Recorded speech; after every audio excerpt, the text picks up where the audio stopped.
Hey, folks, welcome to the new season. It is a blink and you miss it off season as NYCFC heads west to the LA Galaxy facing Justin Haak, Jacob Glesnes, JK, and all the additions that they had over the LA Galaxy.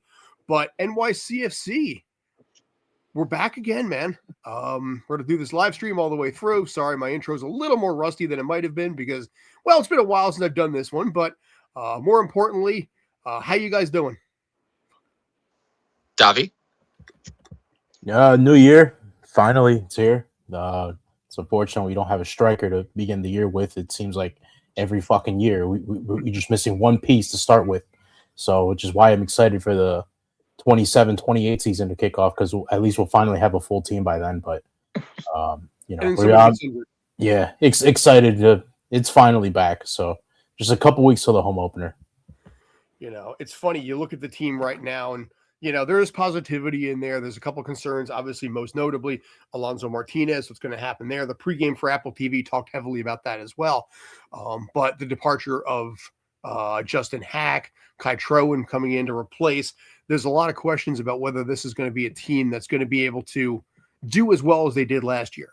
A lot of the general consensus is going to land them about 7th place overall. 50 points is the magic goal. But my question to you guys right out of the chute, if they got a draw tonight, would you be okay with that? Yeah, I would. Mm-hmm. I would. It's Western Conference opponents are always difficult in MLS, and if you can take points like during those long road trips, I know technically we haven't had a long road trip. We've just been camping out in California since Coachella. That said, it's still a point away from home.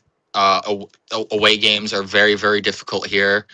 And and considering that we are missing some players through injury, we're still integrating Kai Trowan into the squad. We're still reintegrating guys like Keaton Parks and Tallis Magno back into the squad. Tallis Magno made the bench today, and I think Keaton Parks did as well, or is Keaton starting? Keaton's on the bench. Yeah, so I think if you can get a point tonight, I think that's good. And then, you go back home, not home, you go back to the East Coast for Philly next week. It's a tough first 2 weeks. And if we come out of it with 2 points, I'd be okay with that, 100%. You can live with that in this case. Sure. Makes sense. I can live with that. Sure. And as we've seen, in the past, seasons aren't typically won and lost, especially for New York City, who typically doesn't have a complete team on day one. Very seldom do. Haven't in a while.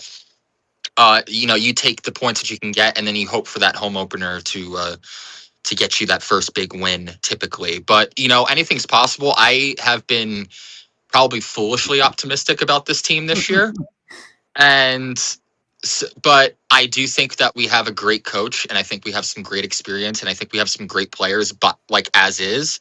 And I think I wouldn't be surprised with a win tonight either. If we could get a win, draw, or a loss tonight, I would not be surprised. So basically, anything's on the table at this point. Yeah, it's a wild card, man. Yeah, anything's on the table, which is exactly why a point would be fine. I'm not going, if we give up, a late equalizer or something like that, obviously the disappointment will be there, but in a vacuum, the result itself would not bother me. You're not spending 2 weeks literally out there and getting 0 points in the process, if you include the entire time in Coachella. I would hope not. Yeah, I would hope not. You would think that, especially New York to LA, that's a pretty taxing road trip. That's 4 time zones, 3 hours behind your typical home. I'm sure jet lag plays a factor in that. I'm sure preparedness plays a factor in that. Facilities that you can train at plays a factor in that. NYCFC have no reason to be unprepared tonight. I will say that. I don't think a loss would be a good result. I understand that it's a home opener, like it's somebody else's home opener. It's a season opener away. I understand that, but I think a point is fair, and I think it's a fair expectation. And I think it's fair to say that anything less than that would leave a bad taste in my mouth. Fair enough, especially when you're going back to the Turnpike to face Philly next week too. Yeah, I mean, speaking of road trips, Galaxy came back from Panama, so they're not completely fresh either. Considering that, New York to LA is about a 5.5 hour flight. Yeah. And Panama is probably what, 6 hours, probably give or take, same amount of flight time from LA to Panama. So it's not, and they didn't get a good result down there either in Champions Cup. So they also have more mileage on the legs, so they have to rotate. So it's difficult. There is a way New York City does win this game tonight. However, I wouldn't be surprised if they don't come out on top. Usually in season openers, we don't win the first game. We haven't won since 2018. What's going to be interesting about this also, and this is the other part of it too, is the fact that when it comes down to it, they're also facing Justin Haak. Haak is in the lineup right now. He is confirmed to be playing.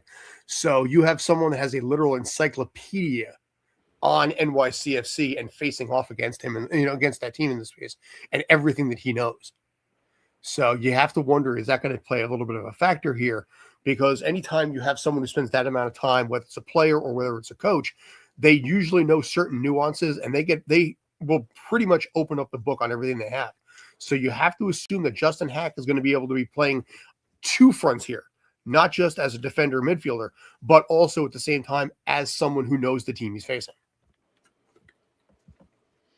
No, I would agree with that. Yeah, no, having Justin Haak be on the opposite end of the pitch is definitely not ideal. It's very tough for your opener, speaking of which we're about to kick off right now. Here we go. Yeah, so I love this new this new kit. I think the shirt by itself is fine. Mm-hmm. I think the entire kit together is what I really like. And also no surprises here. Nico lined up as like in that 9 position. I'm sure we'll see him drop in between the lines. Yeah, I'm sure we'll see him drop in between the lines. I'm sure we'll see him and Maxi rotate a lot, like in the middle of the park. But I'm very intrigued to see how this match goes, and I'm very excited. I've been waiting for this for a long time. Probably since November, right? Yeah, like ever since we got flamed out, I've been waiting to get another crack at this. And LA's inside the NYCFC box now at this point too for the first time. Yeah. But see how this goes. Yeah, I mean, right now, first goal is going to be key on this. Now, you mentioned the kit a little bit. Yeah, I like the blue. I don't think I'm as sold on the orange as I think some of you guys are, but I also understand it's very Mets color, so there is a little bit of a tie-in, I think, with the Queens aspect of it in Etihad Park. Maybe that's why they went orange down below. But right now, Apple TV cameras basically shot on iPhone. It's advertising. This is you can shoot it on an iPhone. Isn't it amazing? Buy one. Yeah. Well, I already did. 1-0. Oh, wow. Joao Klaus, second minute. Holy shit. Oh, jeez. JK right out of the gate on that. Oh, man. I actually despise the Mets. I'm actually a massive Yankees fan. Fair. I don't know. But I do like the color orange. I do like how NYCFC has historically incorporated orange into their identity.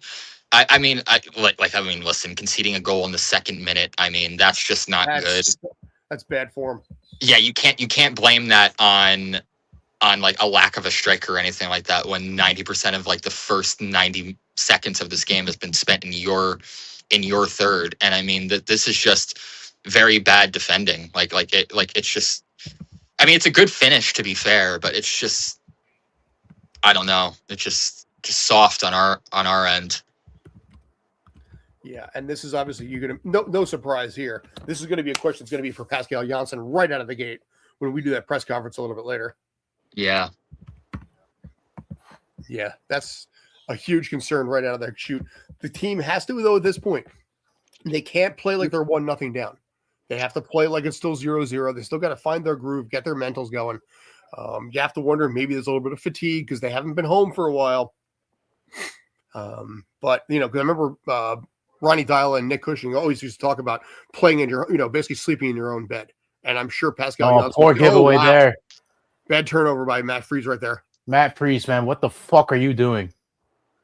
Team's got a little bit of jitter going on. Yeah, I will say this about I don't like the three. Like, a lot of people are fans of the 3-back. I am not. I think I obviously it has a place, but I feel like it's typically indicative of a team that's going to absorb pressure as opposed to apply it. It's defensive by default, and it looks like Kai Traywin is playing mostly in the midfield. Mm-hmm. Well, that would kind of make sense a little bit. They did bring him in for that purpose, not just from defense, but also to play a little bit more forward. Yeah. But I don't like the way we're set up right now. I would much prefer this to be a 4-back with Tavon as like the out and out right back. It looks like it's a 3-back with Raul, with obviously Thiago Martins as the center pivot, Tavon Gray is the right center back, and Augustine Ojeda is like kind of like a right wing back, right midfielder, wide midfielder kind of role. I don't like that at all. I feel like a guy with Augie's and qualities and skill set is a guy that you want like pressing on that back line and like really looking to get him behind and not necessarily looking to just provide width for a 3-back. But you also got to wonder about him too. How, if he starts to struggle out of the gate, are they going to look to move him as well? Yeah, but I mean, listen, it's still early, and this first night of these first like 24 hours or so of MLS have been fucking wild. So like I'm not ready to discount it. And also, listen, as I've said on multiple occasions, I think Pascal is a brilliant manager. I think he's going to be able to extract the absolute most out of this club this year. I don't think this is a bad team at all. I think once we figure it out, I think this team's actually seldom down. That's very nice by Hannes Wolf right there. I love to see that. Good opportunity there. First opportunity for NYCFC on that one. Yeah, you take that. That's going to be. Please tell me that's not a 6-minute yellow from Aiden O'Neill. Aiden O'Neill has had problems with the cards in this case. Yeah, I think he's a good player, but I mean, at the same time, it's like, dude, I need you to like 6th minute of the season opener when you're already down 1-0. Can we please not? Can we not neuter on that one? Looks like listen, I think our midfield room is pretty good, like from on paper, especially with Keaton Parks back in the fold and Johnny Shore approaching fitness again. That said, like please, we do not need those issues. We don't need to see. This is the Ojeda that I like seeing, like getting like in behind in those wide areas, redirecting the ball centrally. I like this run of play that we're on right here. I like our team best when we're controlling possession and dictating the pace of play. Yeah, Kevin O'Toole basically, pass into the box. Net didn't go anywhere, but did get a throw in. Yeah, second throw in for. I also have captions on for some ungodly reason. Let me turn those off. Captions on sporting events. I mean, I understand that basically they're typed in, but they got to work on some kind of a system on that because it's like 8 seconds behind. It's really tough to figure out. So. Yeah, no, I'm not a fan of it for any kind of live event. It's probably left over from when we were watching. My girlfriend and I were watching. What's the Severance? That's the one. Severance. You broke my heart when you didn't bring me back. I was working stand-in for the first 2 seasons on that. So oh, really? Yeah. So all the stuff that you saw in there, that whole thing where he had was hanging up the whatever that was, the moss or something on the house. Reading that book in his back room. I hated that house. By the way, I really fucking hated that house. The house was all built on levels, so it was so easy to trip. It was like I think it was created by Frank Lloyd Wright, the noted architect. It was up. They shot that in Valhalla, the house, so it was easy to get to. But it was a pain in the ass to film it because it was dark and you trip and oh god, I hated it. So it was made for the money. It was made for the show. No, it was some lady's house. I met her once. Okay, I see. Yeah, and she just rented it out because Apple TV is we'll pay you $15,000 a day to use this house, and we'll put it back where it was. Yeah, I mean, I understand that most often than not, especially exteriors will be real houses. Sometimes inside, interiors will be sound stages, but I know on Back to the Future, obviously that house is a real house in California. That said, the interior was designed to model it as much as possible, but wasn't actually in the house. It was on a sound stage, I believe. Yeah, very popular. Lumen Industries was shot at York Studios and also down in Homedale, New Jersey, at the Pfizer building. Yeah, no, my girlfriend's pointed out the building to me, and apparently it's not far from PNC Bank and Arts Center. I think. No, it's in the same. I was never down there myself, but York Studios, Valhalla, and then wherever that weird cabin was in season 1, where they were hanging up that wet moss, which I kept bumping my head into. But yeah, that book, I read that book, and that book was like way filthier than like it was mentioned in the show, man. Yeah. God, I miss that. I mean, we had a really tight group there too, but it's a great show. So yeah, Ben Stiller was kooky a little bit, but Michael Chernus was fine. Adam Scott was quiet because there was so much pressure on him on that show. Yeah, I'd imagine because that's basically it's like his first like leading role, right? Mm-hmm. I imagine he wants to get everything right. I mean, Ben Stiller, the same guy who like basically conceptualized Tropic Thunder, I'd imagine would be a little kooky. So yeah, it was a lot of pressure on him on that one. So respect. But by the way, Galaxy actually putting back into the box. We probably should talk about the soccer game at some point. Yeah. Listen, I could talk to you guys about Severance or Hello Tomorrow. All right, they defended well. Yeah, that was good defending by Raul Gustavo. I actually liked our run of play.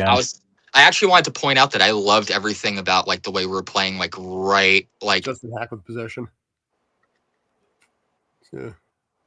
Yeah, I think you guys are a second ahead of me, but that's all right. It's not bad. I'm at 9:59. Yeah. Oh, I'm at 9:55. But I sped it up a little bit to try and jump ahead of. Oh no, it's fine. Listen, it's a live sporting event. What's going to happen is going to happen, and we don't need to go through the trouble of just syncing everything, especially if we're. Jesus Christ! They just had a shot at the top of the boxes. Yeah, shot. Thankfully, it was a slow roller though. It was a bad shot, thankfully. But what the fuck are we doing, man? No, that was what is Raul Gustavo doing right here? This is one of the worst. Oh, okay, it's deflected, and I guess he's trying to get it to go into touch off Marco Royce, but. Man, that was not good at all. Showcasing Klaus, who had the first goal just 2 minutes into this match, by the way.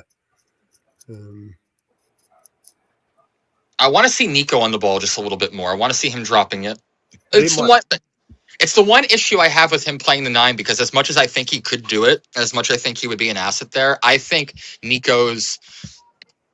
he benefits us most right now, like on the wing or at least in the middle, as in that like hybrid 10 role, where like he can kind of like be on the ball a lot more and control play, distribute, play make.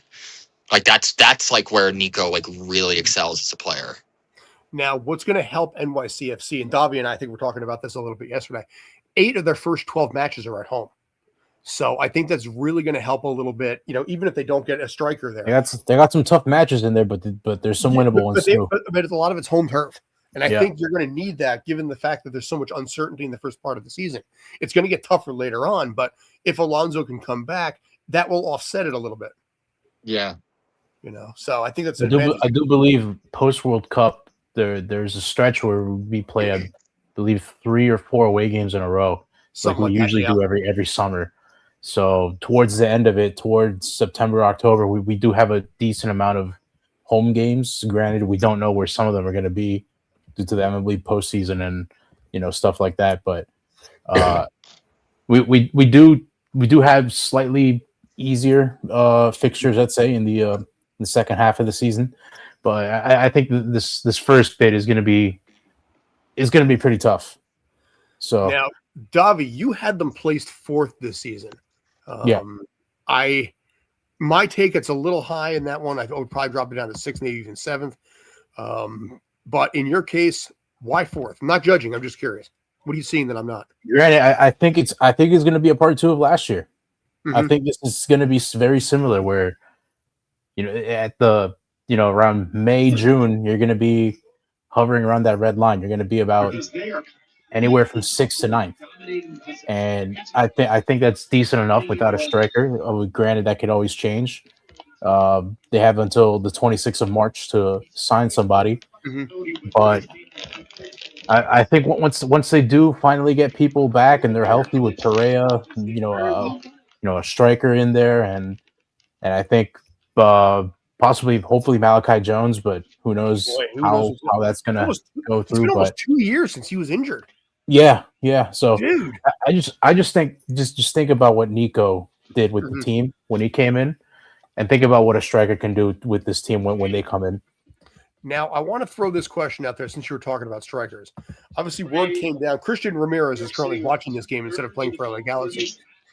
Does NYCFC go after a 34-year-old striker with something to I don't see it. I don't think so. They don't go after MLS players. I mean, I hope so, because Todd Donovan was a former MLS player himself. So I don't know. David Lee was kind of conservative with the roster. He wouldn't go with the MLS players. He wouldn't go with the second teamers or whatever. But I don't know, man. I think as a temporary fix, I'd like it, but I don't think he's gonna bag in the goals for you as much as people think. So basically, it's not. Go ahead. No, continue, Scott. No, I was going to say I don't see a problem with it if he's willing to do it. I'd say you throw an offer out there. If he takes it, great. If he doesn't take it, so be it. But right now, if you struggle the first couple of games, or and you really can't get any opportunities going, you're going to have to do something, because the first 3 matches sets a tone. And if you end up going 1-2 or worse 0-3, it sends a message to your team: are we really that serious? And that's where, I wouldn't be surprised. They already said they weren't going to have a 9 for this match anyway. But they have a shot. Vanus Wolf goes wide.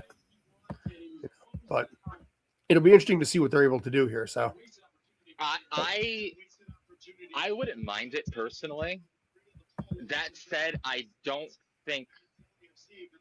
think it really depends on. It's a salary capped league, so you only have so much money to splash around. We don't know how much Christian Ramirez would want up front for his services. Also, it would be an obvious short. Not showing any love to Justin Haak, by the way. yeah.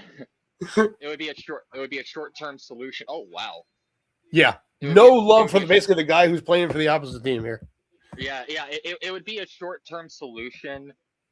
And NYCFC historically, whether it's from abroad or even short term, isn't or within the league, isn't typically big on patch job transfer deals. Typically, they'd much rather just I think they're going to trust Nico, Tallis, and Seymour for the beginning. I think they're very serious about getting Seymour minutes this year, which is fair. But do you trust him with with that kind of responsibility at such a young age?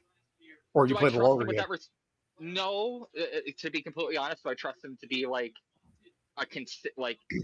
thing is, there's only one way that he's going to be able to become that. And there's only one way that we're going to be able to see if he can become that, and that's if he gets minutes. And I've always been a big proponent of providing a pathway to minutes for the academy guys. I do want to see Maximo Carrizo get a little bit more burn than he's been getting in these first few years that he's been under contract. I'd like to see him for a bit. I'd like to see him a bit more. I want to see Seymour Reed get a few opportunities, and this is the perfect time for him to get those opportunities. And I don't know anything about anything. Gustavo with a good stop, by the way. Yeah, I haven't gotten there yet. We'll see. About 1650 or so. Okay, yeah, okay, just saw it. Yeah. Well done. Showing Justin Haak right now. A lot of fans are still pissed off about that one too, but it is what it is, man. Listen, losing a homegrown on a free transfer to a team it's not a good look. It's not, especially when it looks especially shitty on David Lee. Yes. Who had the nerve to tell this kid that he didn't think he's a 34 game starter. And that's exactly what he did. He started, and he was. No, he didn't even think he's a starter at all. He just thought he was a backup. That's malpractice. No way. Oh my fucking god! It's funny when Esteban called me, PR guy. He gave us a heads up, that Justin Haak they were going to do a press conference on that. It's like, we did offer him a bigger deal, but he decided to go less than LA. He wouldn't expect, say numbers, but you could tell that he was actually, even Esteban was kind of like, yeah, I'm actually kind of surprised and pretty disappointed by this. But there were some concerns about whether or not Justin Haak was really happy here to begin with, and some concerns about some things that happened last year too. So, but it is what it is. It was what it was. I also heard something different from people in the know. Not, I don't want to say in the know, but and I don't want to give up any names because it's at the end Yeah, of the day, it's not my story. But I have heard from people who have personal correspondence with players, including Justin Haak, that the report that NYCFC offered him more money is not factually accurate. Interesting. I've heard that. I've heard that's a bit of baloney, and I'm not surprised that NYCFC's front office is pushing out baloney because that's kind of the kind of baloney artists, guys. Well, see, it was interesting because also Todd Donovan was actually not supposed to start the job until the new year. He started working before he was actually with a contract, trying to get Justin Haak to stay put. Mm-hmm. So credit there. He was at least trying, even if he wasn't actually legally employed yet. I mean, you know what the funny thing is? That there's like such a fine line with Todd Donovan right now because like if he brings in Sela and Treywin to start the season, I think we're having a completely different discussion. I think he endears himself immediately. I don't think anybody's like Todd out or anything like that. I think that would be I think that would be also like a crazy overreaction to begin with. But that said, I mean, I do think the Sela deal is just fucking bizarre. That entire situation They're not going to say what happened there either. No, and I get why it's not like in your best interest to say it. And also, I'm sure there's some legal and ethical stuff about talking about what might have popped up in a medical. Like we do have HIPAA laws in this country. You're not technically allowed to discuss anything in regards to specifics about someone's a medical condition. Yeah, I mean that's disclosed amongst all sports in America. Yeah. So, which is understandable in this case here too. Yeah. So, which is why someone like Bo Nix was pissed off when Sean Payton ended up, airing the laundry he did after the basically at the press conference. Playoffs. Yeah. That's why Bo Nix was pissed off about it. Yeah. So I mean, like, I understand. They almost won that second game, though, man. They almost beat New England. What I was surprised about is that NYCFC didn't fire back a statement of their own in response to Schalke, because Schalke felt compelled and they had such a bad taste in their mouth from the deal that they felt compelled to talk about it in public and name the club in public.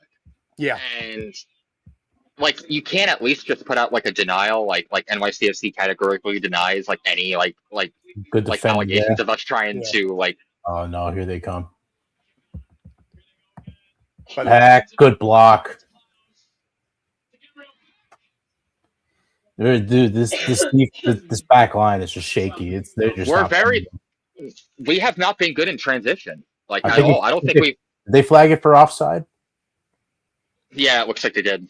Okay. Which probably explains a lot.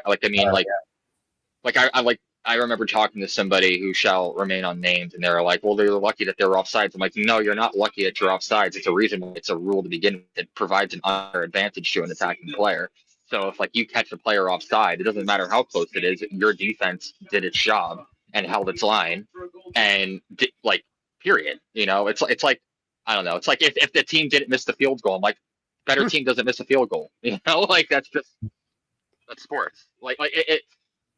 The Canadian, McDonald, or I think it was McDonald or McKinnon. I think maybe Nathan McKinnon. McKinnon, not McDonald. It said, I think we can say who the better team was today. I'm just like, dude, there's a reason why we don't play the game on paper. Exactly.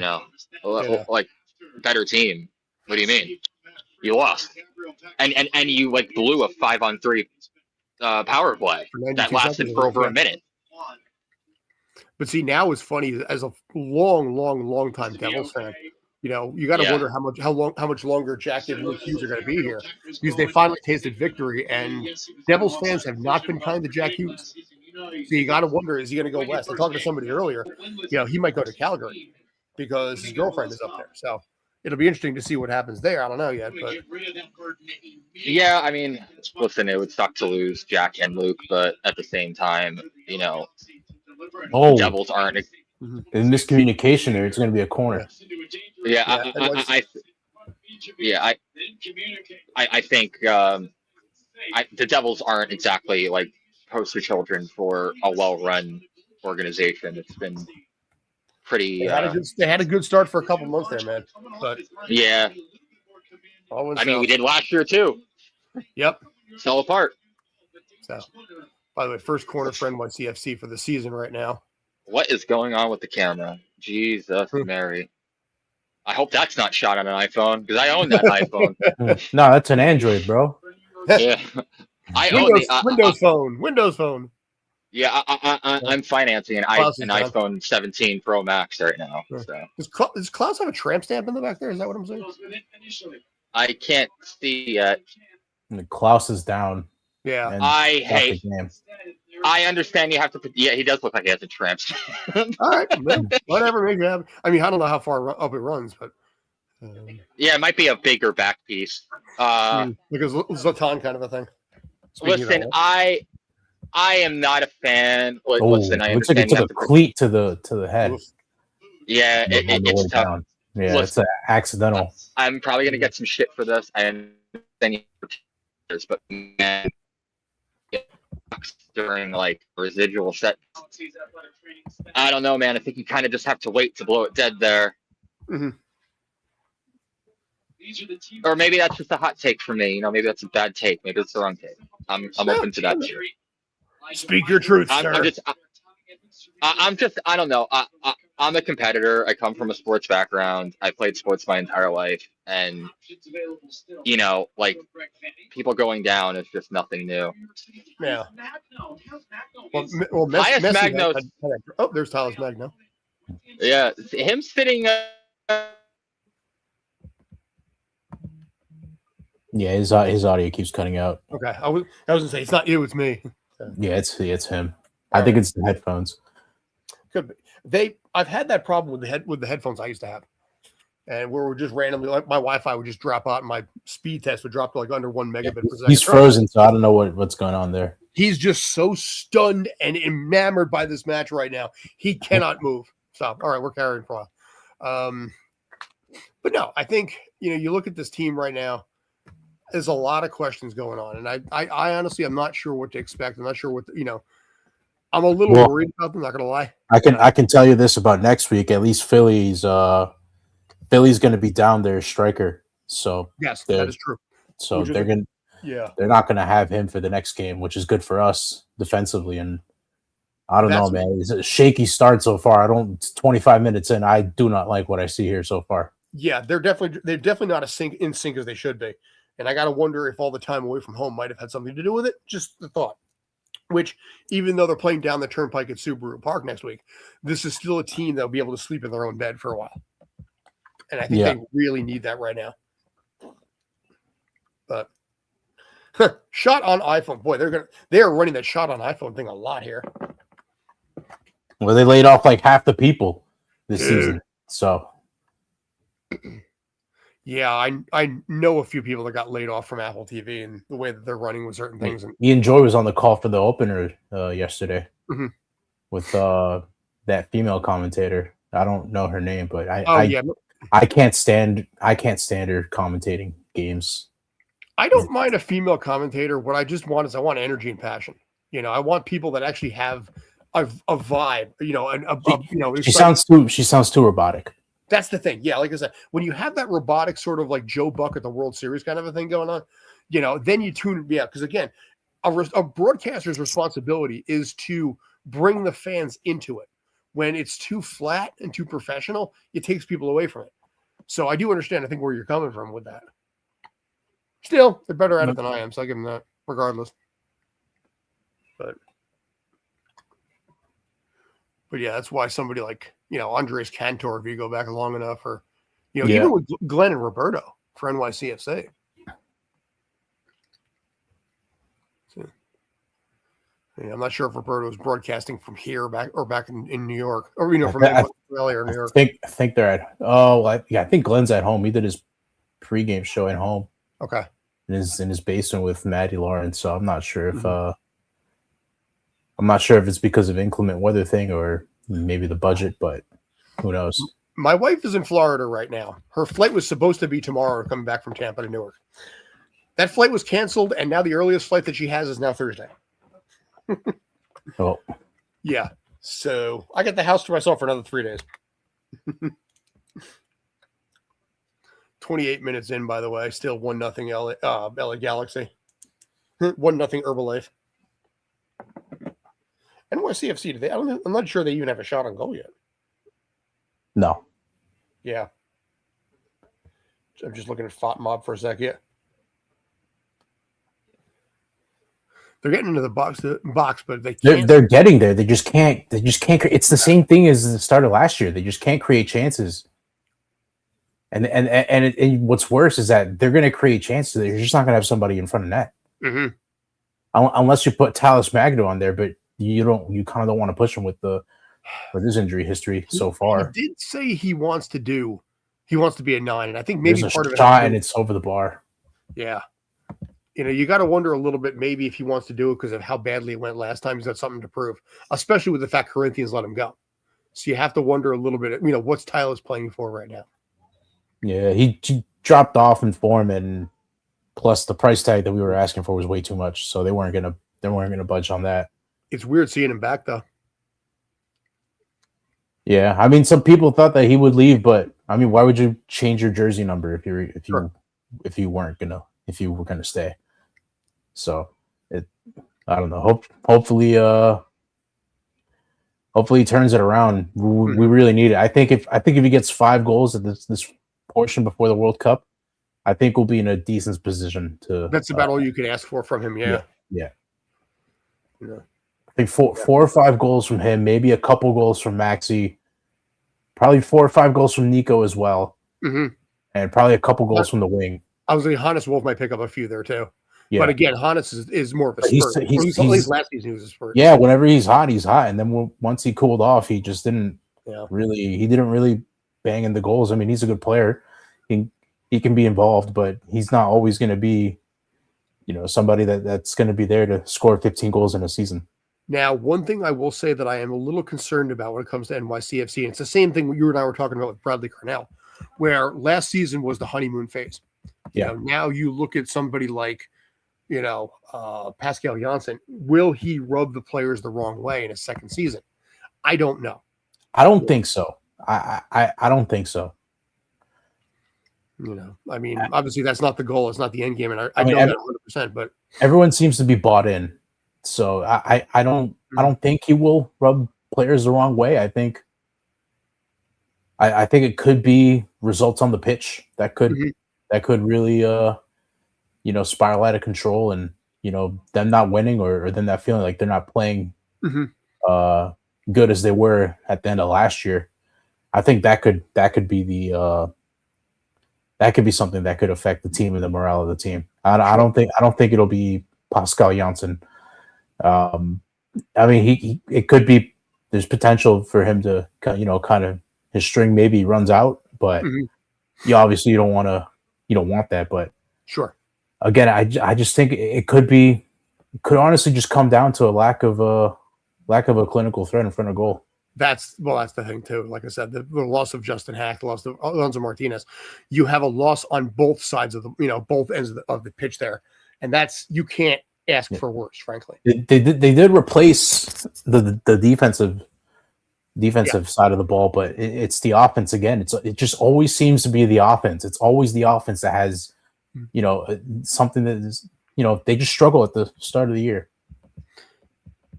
Showing Kevin O'Toole there. Months away from getting married in this case. Mazel tov. I don't believe we're getting invited to the wedding, but if he decides to invite us, you bet your ass I'll be there. But we're 33rd minute right now. I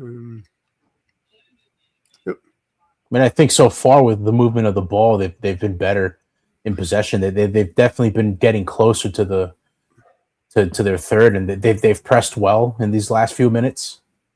It's just again, also still a young team, man. Yeah, it's a young team, but I mean, how many years are we gonna keep saying that? Well, yeah, but I mean, listen, their average age about 25 at this point, so there is a little bit of jitters in the first game. I think it's normal for a lot of teams to go through something like that, but in this case, I mean, hell, look at Miami last night. They lost 3-0. Wow, they do. They were very lucky that Bouanga and Sun were wasteful in front of goal as well. That easily could have been about That 5 could or have been 6. 4 or 5. Yeah, I know. Yeah, there was a lot of missed opportunities. I mean, Galaxy did exactly what they needed to do. And who's Nico gives up a free kick. Yeah. Bad foul on that one too. The hand clearly came out. So Galaxy with an opportunity on a free kick here close to the box. 34th minute at the moment too.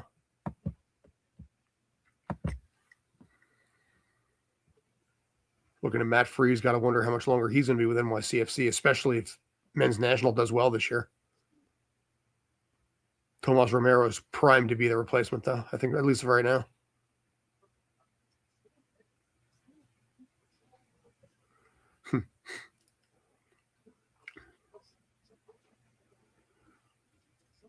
By the way, I think it's hilarious that Luis Barraza is playing for Inter Miami. I think it's great. Good for him. He's not even going to play. He's not going to play. No, he's going to be. He's third string. Sure, he's GK3. Yeah, he's not going to play.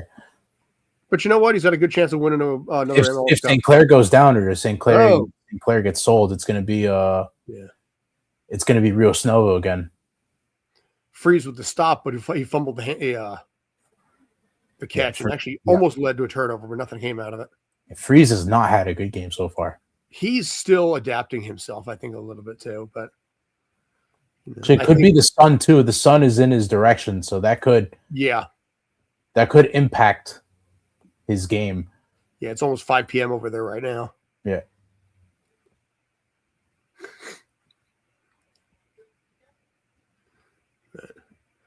Sunday Night Soccer on Apple TV. Good that they're doing that. The first year with Apple TV, they kind of like bunched all the games together. And now they're at least spreading it out into a weekend, which I think is a good idea.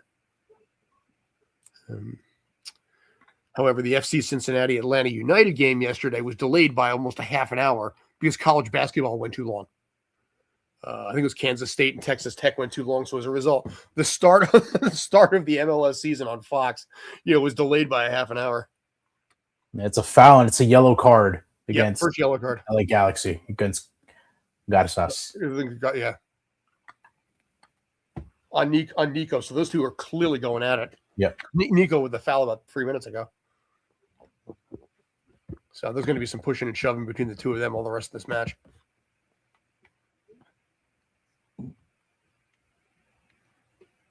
That's one of their center backs on a yellow. I would keep attacking him the rest of the game. Yeah, again, you're only down by 1, so you don't have to panic yet. But the key is if you go down by 2, then it's time to start panicking a little bit.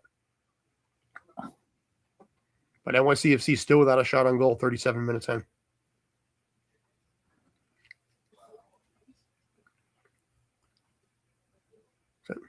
Only 2 shots so far. Yep.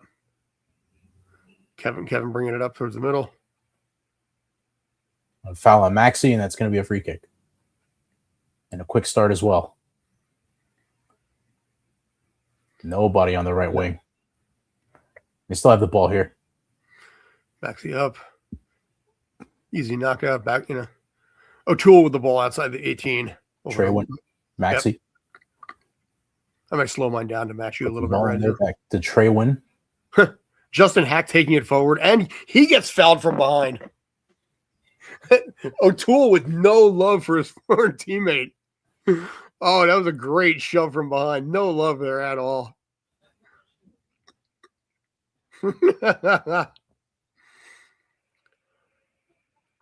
Friends before 0 and after 90, but not in between.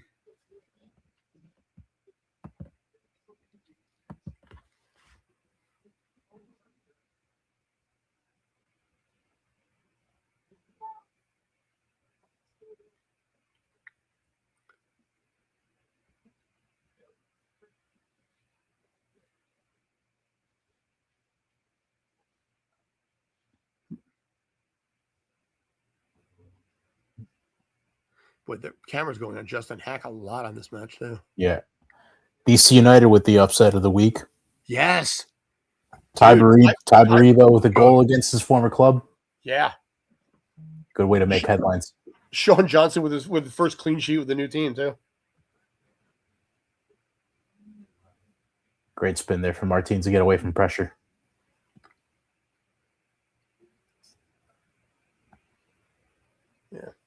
LA Galaxy with 3 shots on goal so far, none for NYCFC.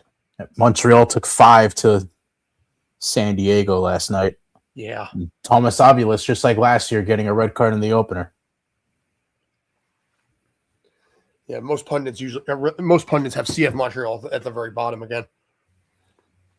Actually, the same pundits also said Sporting KC's got no shot. It's going to be a cellar dweller all the way through. Oh, yeah, no, they lost 3-0 to San Jose Earthquakes. They only have like 15 players, outfield players, signed to their roster right now. Wolf. Oh, it looks like there's a shot that was blocked from Nico. Wolf with the shot deflected, but now they're starting to gel a lot more. Yep. Yeah, Nico with the left-footed shot there, trying to break through. Do you think this attack gels more with Tallis Magno in there? Hard to say. I have to give it incomplete because I don't know yet. I haven't seen Tallis, in years. I don't know. I don't even know what kind of Tallis we're going to get because we haven't seen him in a while. Yeah. I don't know. I mean, to be fair, when he started off with the Corinthians, when he first went out on loan, he was on fire. He wanted to prove everybody wrong. So he was very good at the in his first couple of months at Corinthians, and then he kind of just flamed out, and the contributions kind of stopped coming. Yeah, and Corinthians was more than happy to let him walk too. Yeah, they were more than happy to let him go. And I mean, he was so good, in fact, that they extended the loan all the way throughout the entirety of 2025. So it seemed like he probably worn out his welcome by the time that loan was expired. Basically, yeah. I mean, from a business perspective, it's smart to bring him back because someone like him, in this case, he has such a massive following on social media. Yeah, like about twice what NYCFC has. So anything he does is going to get good PR for the team. See, even from that perspective, you think about it a little bit that way because this team is so under the radar in New York.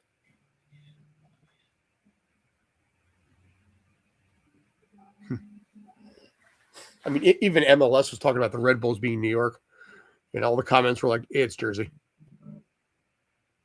My comment was New York-ish. They got off to a good start picking up a 2-1 win in Orlando. Hey, sorry about that. Oh, you're all good. Sorry about that. My phone died. Okay. That explains it. Yeah, so I've got the it's a feature. It's a feature. It's not a bug. What I am going to do is I'm going to hang out until halftime. Then I will probably dip out at half. Okay. That's cool. My bad. I was some poor planning on my part, some poor time and battery management on my part. I apologize. I'm not sweating this in the slightest. Believe it or not, I actually use my own footage for other things anyway. So. I think NYCFC has played a mostly pretty solid game. Another yellow card coming out, by the way. Tavon Gray picking up a yellow. Yeah. What? Yep. I'm looking at that. Yeah. Kicking to the shin looks like. Yep. There's a lot of pressure on Tavon this year too.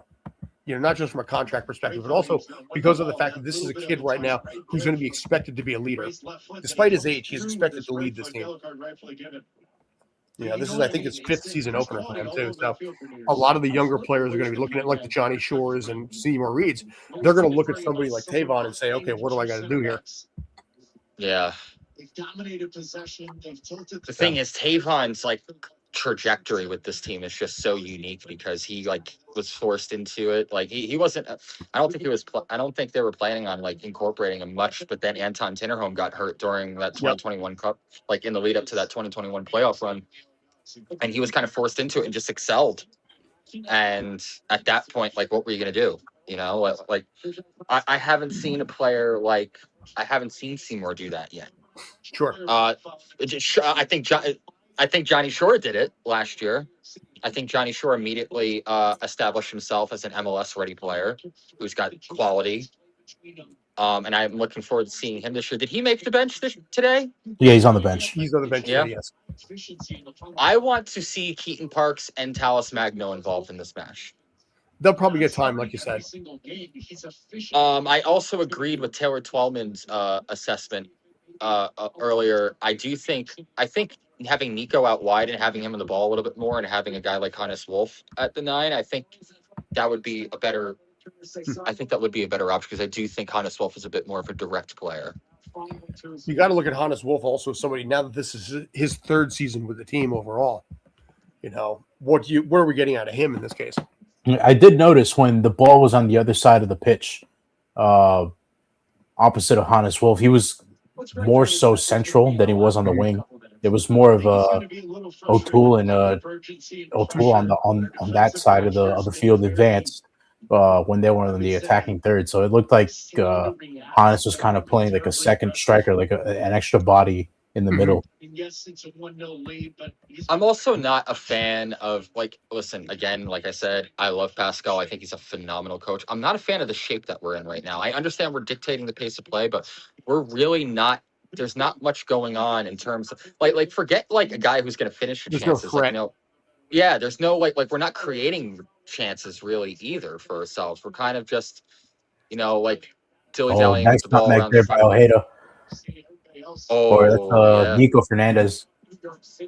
Nico, they won the ball back. Oh, no foul. Yeah. And a foul is finally given as soon as Maxi was going to cross the ball in. But NYCFC still without a shot on goal at this point. Yeah. Well, I mean, they're pressuring well. They've gotten the ball off a couple pressures. The counter press has been very good for NYCFC in a few instances right here. Like right here, the counter is a great challenge, by the way, by Galaxy player. But for Nico to get involved, that's not a foul. Mm-hmm. He makes a meal of that 6 one. minutes of stoppage time have been added on. Yeah. 6 minutes is wild. Yeah, but that's about what I think a lot of us expected there. Yeah, I'm not too sure. I think this game's going to come down to how we adjust at halftime. I still think there's a point out there for us here. I think there's something in it for us. I legitimately do. The next goal is going to be key here, because if NYCFC goes down by 2, this game is effectively over at this point. Yeah, no one's going to disagree with that. And without Alonso Martinez or a strong 9, that's going to be kind of the conversation the entire season. I want to ask Christian. I want to ask Christian the question I asked you. Do you think Talles Magno can make this offense a little bit more dynamic? Could they gel with Talles Magno a little bit good? Matt Freese with a huge stop. I think you already know my answer to this question. I'm a little bit behind, so I'm waiting to see the Max Freese stop. Yeah, good save by Freese there. He's pissed with his defense, and he is pissed with his terrible clearance. Yeah, no, Gustavo's got to clear that ball out. He's got to clear his line. Gustavo's just been poor. Honestly, listen, I think from a one-on-one standpoint, I think from a very athletic standpoint, I think Gustavo is very good. His decision-making, we saw it especially against Miami in the playoffs last year, is awful. Sometimes he wins the ball and has no clue what to do. Saved by Freese. Easy save still. Great reaction there from Matt Freese. No, I mean, I do think Talles Magno, especially I know not a lot of people want to hear this, and I didn't want to hear this for the season either, but I think Talles Magno can add something to the 9 on this team right now, because I think there's a net benefit to putting Nico out wide in this kind of shape right now and getting him on the ball a little bit more. I think I don't know. I'm curious to see it. I mean, it was effective against Austin in the preseason. He assisted a goal and should have had a second one with Maxi too from the B-roll. I saw the B-roll from that game. That's got to be a shot that Maxi. Whoa! Decent opportunity for Gabriel Pat. I've just never seen it before. Sorry, spoilers. All right. Oh my God, that could have been spoilers. I don't know what Raul Gustavo's doing right now, man. I am not. Jury is still out on him. So, now I think at this point, if you go into halftime down by 1, you almost consider it a win based on the last 5 minutes. Yeah, I still listen. You still need to get forward here. You still need to make something happen, and I need Gustavo to get rid of the happy feet. I can see it when he's not even on the ball. He's uncomfortable. He's scared of fucking up. Yeah, there's a big difference between you playing to win and playing not to lose. Yeah, Yeah. And I feel like that's kind of the difference between the Pascal era and the Cushing era. I feel like under the Pascal era, we played to win. Under the Cushing era, I felt like we played not to lose. It was just too pragmatic for my liking. Good touch there. Mhm. Ojeda. Ojeda's making some headway here. I think Ojeda's a good player. I really wish that he wasn't stuck in this like right wing back hybrid role. Like I think it's a miscast. I understand that I understand that our shape is a little bit flexible right now. It looks like we're going to a 4-back and out of possession. But I don't know. So closing out the 49th minute right now. 6 minutes of added time, so give or take about 2 minutes left in the half. I don't know what to make of this. I don't think we're playing poorly. I don't think we're getting played off the pitch. Galaxy are coming up the pitch here. Yes. Well, Galaxy also have a lot to prove after last season. And good defending there from Raul Gustavo. Yeah, he's made some good stops. It's just like it's the decision making that's been really poor on his part. That said, I'm going to depart early here, boys. Thank you for having me on so much. Thank you. And yeah, no, whenever. I'm always a quick Twitter message away. Yeah, I might do this again next week for Philly. Some of my guys are going to be down there covering that game, but yeah, I'm going to be in Philly. So you will be okay. I'm going to be at the match. All right, give my best to Pat Bernard and Kyle Krieger. So. Yeah, absolutely. We'll do. Take All it right, easy, catch you guys. later, man. Thank you for having me. Always. Cheers. See you, Just Christian. the two of us. We can make it if we try. So, all right, 50th minute in. Maxi, ball over the top. Nico can't control it. I mean, they're threatening. There's the threat. And that's not a foul. He won the ball there. That was he just came in there late. Mm-hmm. Marco Royce. Pascal complained to the side ref too on that one. That's a bad call. By the way, speaking of, I'm on the NASR as the pro liaison, or one of the two of them, 2.5. So any complaints about officials, let me know. Yeah, I'm the guy you'll yell at.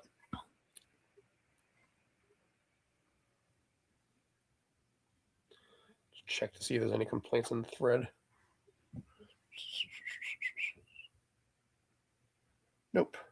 Just random people added. Okay. So 51 minutes in. Galaxy with one final opportunity here to try and make something happen right before halftime.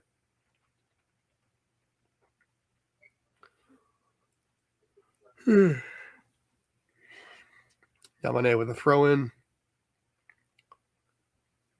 Nope. Throw in there when Halftime. Yep. Showcasing Klaus, who basically came in 2 minutes into his time with the LA Galaxy and picked up the only goal so far in the half.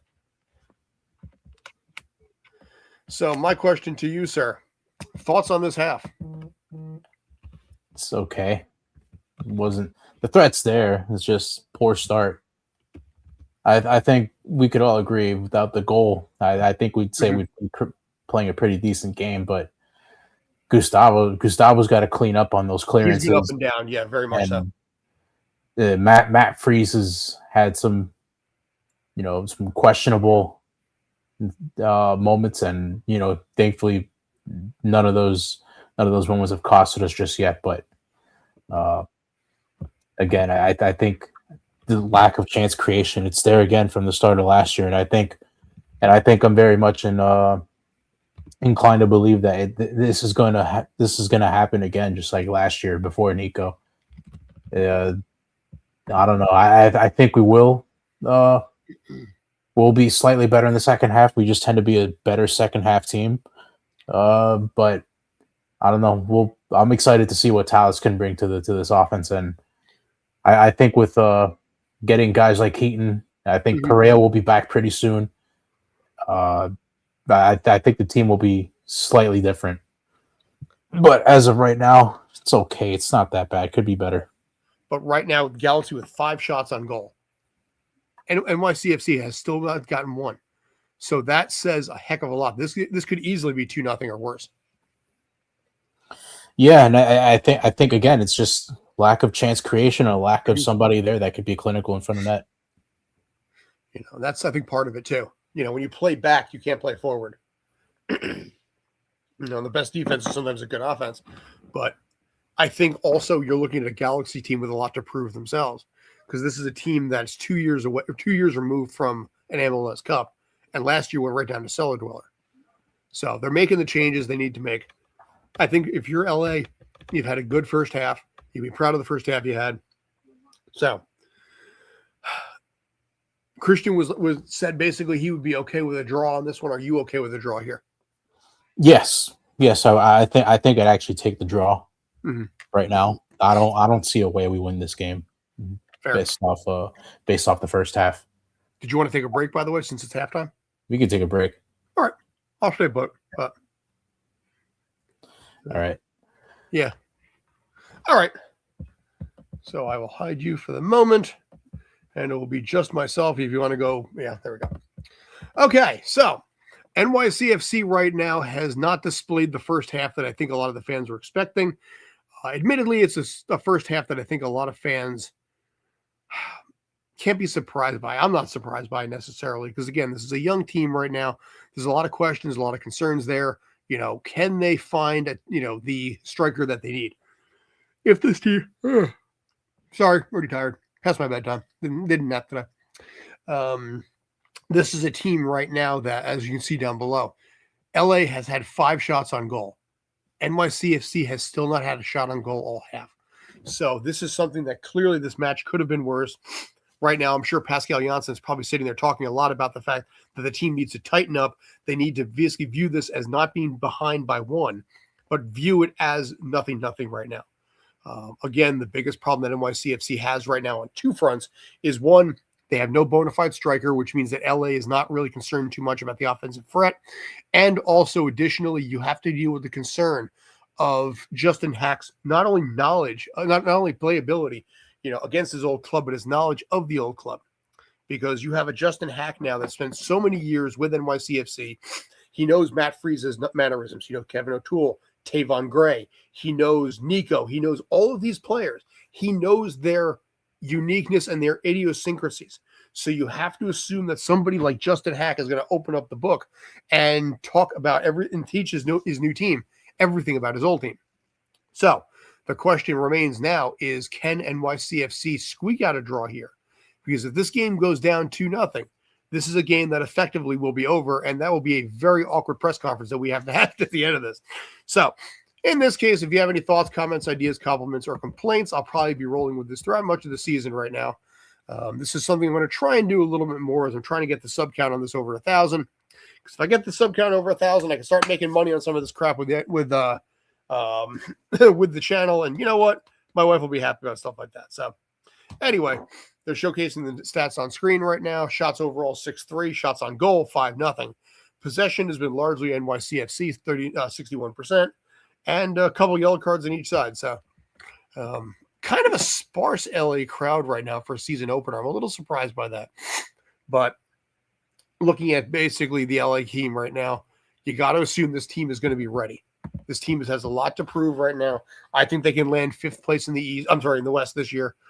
You look at the West, it's a lot of up and down. Vancouver will be okay. San Diego will be okay. But a lot of that team, LAFC will be fine. But there's a lot of open space in between.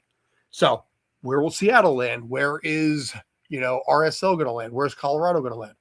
You look at a team like the LA Galaxy, and you have to assume that this team is going to be a lot better than they were last year.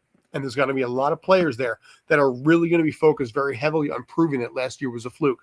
And not just the players that were there previously, but also players like Jacob Glesnes, who spent so much time in Philadelphia. What is he looking to prove? Joe Klaus, Jake scoring the first goal here. That trade surprised a lot of people. That move surprised a lot of people. But, this is a team that wants something to prove. For NYCFC, though, I have to look at NYCFC right now as a team that is already in major concerns. Let me try and reword that a little bit better. I haven't had my coffee yet, my evening coffee, so we're going to try this a little bit better here. But the point being is that if you have an advantage, if there's Betfair, I would have to say that probably the odds are in LA's favor. NYCFC is playing an uphill match right now. Losing this game would not surprise me in the slightest.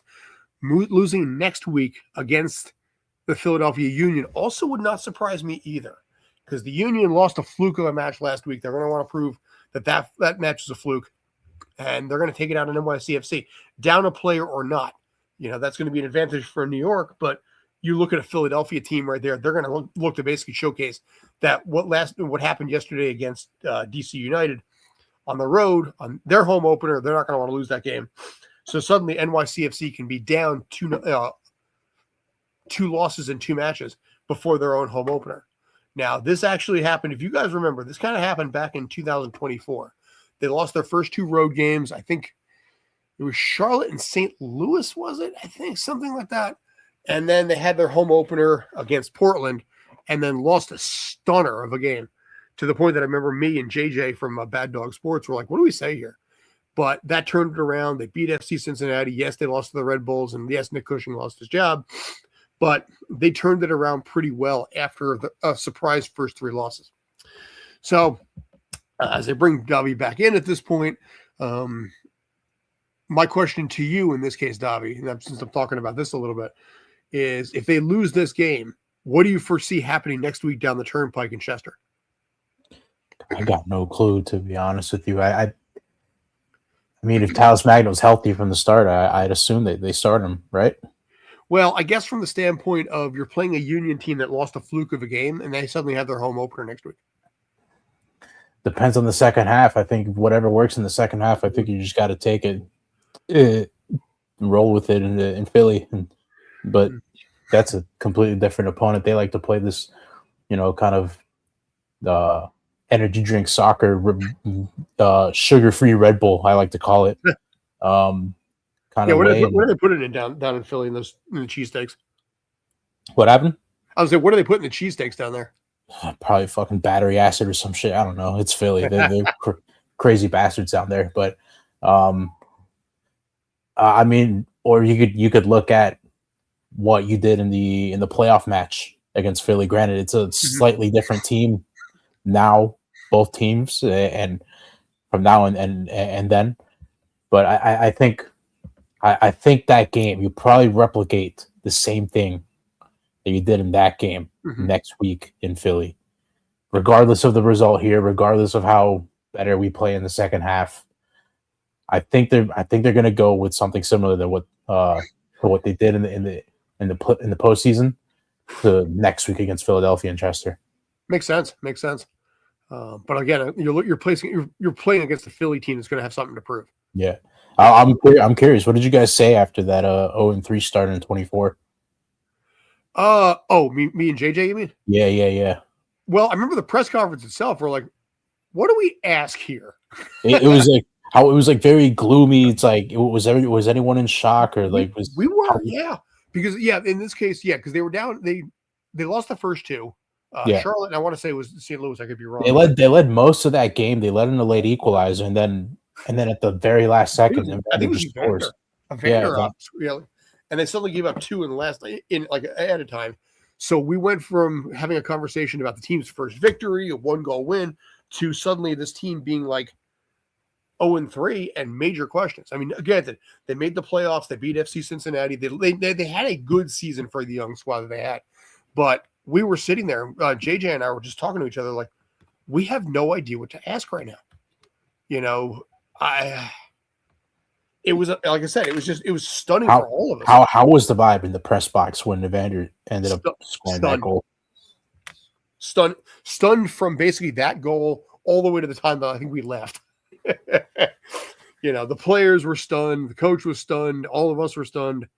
It was such a weird energy because all the way through they led pretty much the entire match. Yeah, and you start thinking 3 points, and you walk away with not even a draw, but a 0. And we were just like, I have no idea what to do here. Yeah, I heard that I heard from somebody that had sources that were closely with the club that had Cushing lost again the next week, he would have been fired.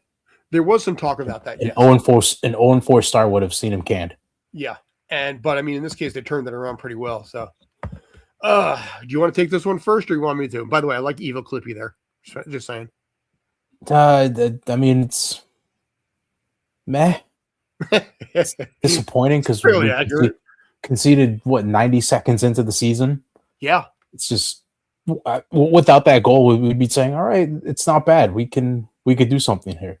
But out of that goal makes a world of a difference. I think, again, the fact that they've given up 5 shots on goal and NYCFC has yet had 1 shows a lot there too. It shows that the Galaxy are not afraid, and they're looking at this team as being like, okay, there's no Martinez. It doesn't look like they're jet lagged from Panama either. No, it's not. Because again, they're playing at home. You got the differential of home loss records when you're playing at home is more pronounced in soccer than like anywhere else on the planet. Especially in this league. Yes. So again, you look at that from that vantage point. I mean, if NYCFC, and you guys both said this, if NYCFC can pull out a draw, I think you walk away and feel like it's a win. Because a draw on the road typically is what you aim for. And especially given this situation, having spent so many weeks out in California, not a chance to be home, not a chance to be with the family or sleep in your own bed, as the saying goes. I think if you get a point out of this, it is an absolute win. And yes, the next match is a road game, but you at least stay home for a little bit. Yeah, man. Again, Philly's tough, even though they lost to everybody, almost everybody from including Glesnes. Yeah, Jake Glesnes here too. It's gonna be tough. I mean, Philly, they always play us difficult. It's always a chippy game when we play Philly, and there's history there between the two teams, and they don't like each other. There's been a lot of questions about what they're going to do, especially because they had all their eggs in the Musasila basket. They looked at him, there, and then Agostino Hayda. They're probably throwing spaghetti against the wall and seeing what's going to stick. I think that's the end. That's what they're trying to do. Wolf, maybe. I mean, he had 11 goals last year, so I think it's possible. I think he's better suited for a wing, just like Tyler would be. But right now, desperate times, desperate measures. Thoughts? As of now, from what I'm hearing, Talus at the 9 is the direction they're going to go in. Yeah. But the search continues for a striker, 100%. Absolutely. Whether they're going to get him in this window or post World Cup, that's yet to be determined. But they're still looking out there for a solution. I think you got to get it now, because if you wait post World Cup, you might be 13th place if you're not careful. Yeah. Because what you're seeing here is you're seeing an LA team that's not showing any respect to NYCFC. They're looking at this team being like, nah, you got nobody up front. Why am I worried? So this game has the potential of getting out of hand very quickly if LA plays it right and New York doesn't.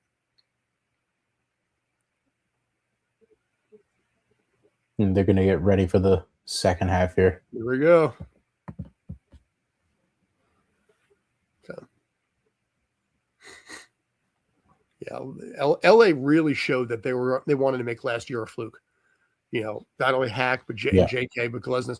They made a lot of moves to show the fans we are serious to get back to where we were 2 years prior, and we're underway second half. So I applaud LA big time. We had Joe Tizino on not too long ago to talk about that. He's been the broadcaster and play-by-play guy since the inception. So, with Beckham, Zlatan, Robbie Keane the whole way through, he's had them all. So, and he's said this is one of the most interesting, most exciting teams he's ever watched. NYCFC win the ball and they get a throw-in. Yes. I mean, that's a positive. Putting pressure on them, putting pressure on the back line is resulting in a couple of turnovers. So that's a positive take last week. 2023 showcased what it was like, to have basically nothing there. Essentially the entire year, because Blackrock came in and just missed chances. Yeah, might as well play without a striker. He was a good kid. He's just got in his own head too much, and that's why when he went over at Dynamo Zagreb, he clearly felt more comfortable, maybe in a smaller environment closer to home. Well, it also helps to be on the best team in the country as well. Yeah. But you see what NYCFC is capable of, and I think sixth place is doable. You said fourth. I think 6 is possible, but it's going to depend so much on what happens during this time without Alonso Martinez. 8 home matches in 12 is a huge opportunity to pick up probably 20 points overall. If you're good, you get 20 points out of that situation. I think you take it. Yeah. What is it? He's eight in the 8 out of 12, right? Yeah. So Yeah, so including 24 being the max, about 20. Yeah. On that 18-20 range would be ideal. I mean, if you're able to get 20 out of that with 8 home matches, yeah. Say you win. If you're able to win 5, that's 10. That's 15 points right there. And I think winning 5 out of 8 at home is pretty much expected right now. Yeah, going into May, that'd be 11 games, and 11 games last year. We were actually. Let me get my notebook real quick. I'll be right back because I wrote it down. I wrote it down there. So give us a sec. Yeah, no, take your time. But yeah, I think if you look at this team right here, what happens now is going to be such a massive key because this team can go south very, very quickly. And once the team starts to believe up here that they're not able to score and they're not able to win, the season's basically over. It starts dumping. And then at that point, then I start to ask the question, how long do the fans stick around and be like, okay, is Pascal Janssen going to be safe? I'm not saying, I'm saying I don't know because this is a league now that is so quick to fire people. I think sports in general, in the TikTok mentality, there's no patience. You see a coach immediately dumped after having a good season because it's all about what you did recently. And I think even with Pascal Janssen, I think he could be on the hot seat if he's not careful. It's okay. I actually haven't been outside in a couple hours, but we're supposed to get. It's going to be messy. It's going to suck. Me here in northern New Jersey, we're supposed to get roughly about an inch an hour. My wife actually is in Tampa right now. Her uncle's not doing so hot, so her flight was postponed. She's supposed to come back tomorrow, and as a result, she actually will be there until probably Thursday. That's the earliest flight that she can get. So I got the house to myself for another 3 days on it. All right, so I wrote it down. So within 11 games last year, we were 5-2-4. Okay, two losses or two draws. 5 wins, 2 draws, 4 losses. Okay, so that was 17 points, which wasn't terrible considering. Yet again, we find ourselves with an incomplete roster. Sure, but you did have an Alonso Martinez there who came off a good first season. Yeah. He dipped a little bit in his sophomore year, but that's kind of to be expected a little bit because now the other teams have more footage on you. Yeah. I mean, who's to know? Maybe the first few games go really bad and they actually act with some urgency and get a striker this window. I personally would be very surprised. You probably have to think if it goes that bad, they would do that. By the way, apologies right there. I just realized that. There we go. Had the one that said halftime. We're 5 minutes into the second half. I still said halftime. My bad. Right now, DraftKings is giving LA a 70% chance of winning this match. By the way, and I think it was at 90. Yeah. 70% chance of winning, 20% draw, and then the rest of it goes to NYCFC for about 10%. So right now, basically, DraftKings is giving a 30% chance that NYCFC gets any points out of this game. Thiago Martins with the pass right now, passes it over to Tavon. Cross midfield, over to Hannes. Well, I'm really curious to see what Hannes can do this year. Second off season. Aiden O'Neill, I think the pressure's going to be on him a little bit too for having a full off season.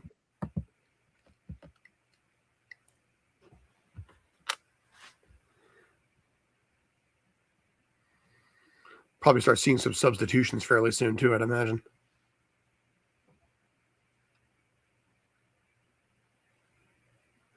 But NYCFC still waiting on their first shot on goal for this match. Throw-in opportunity.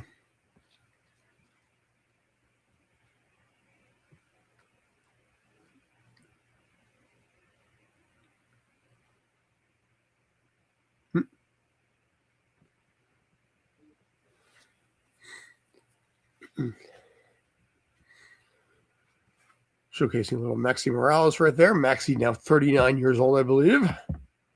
All of 5'3". Kudos to that. What sub would you like to see? Let me take a look. Who's available? Tallis, for I mean, sure. I would probably give Keaton some minutes too. Tyler's definitely. Who would you take out for Tallis, though? Be Ojeda? Maybe. I think Ojeda would be your first bet. Tadasiewicz for Gustavo, maybe. That sounds terrible. Yeah.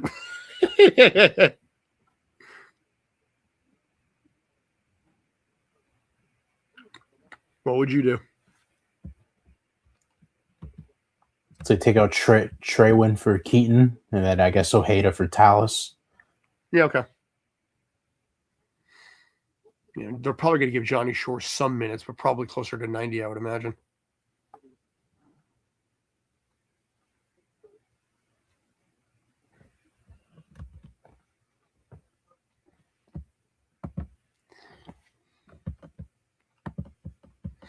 But right now, the press conference with Pascal Janssen, as it stands right now, is not going to be a good one. But NYCFC, to their credit, is still hanging on despite being down 1-0. There's a shot deflected away and cleared. Yeah.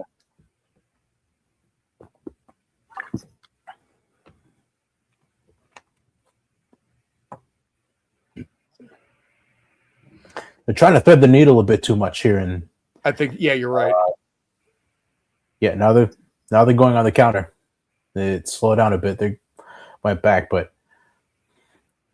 NYCFC with 10 fouls so far for the match. LA's 8. Both teams with the corner. 3 offsides for NYCFC too. But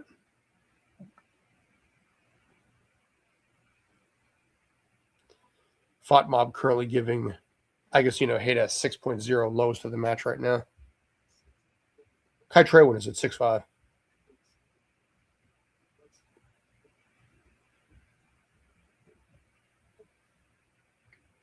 Showing some love to Tavon at a 7.4 too.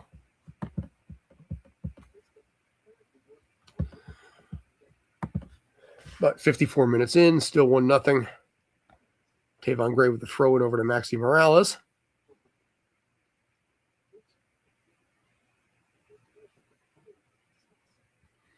Across midfield, but might be too far. Yamane, I think, is going to be able to get it. He did.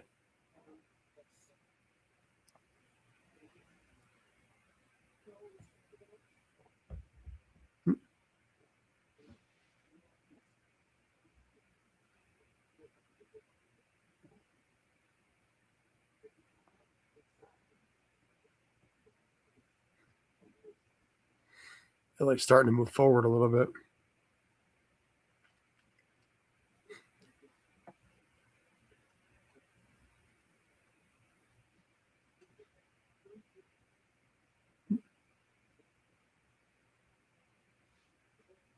Tavon with a sliding knock. Knocked the ball out of play and stopped momentum a little bit. Good move by Tavon there. That's a good. The ball possession was great by LA. Sorry, go ahead. Yeah. That's a great tackle from Tavon there. Yeah.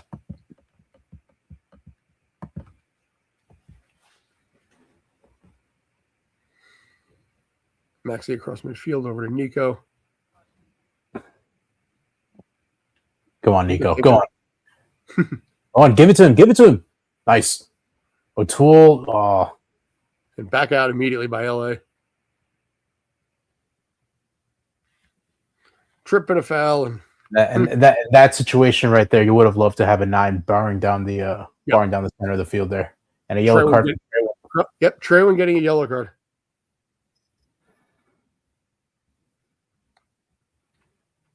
Those are the types of runs where you love to spring Alonso in behind.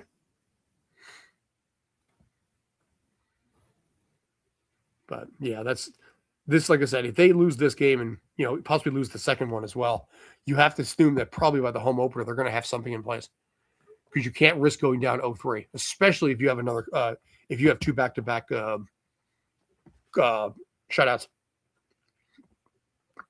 But Treywin might get pulled at this point too. Yeah.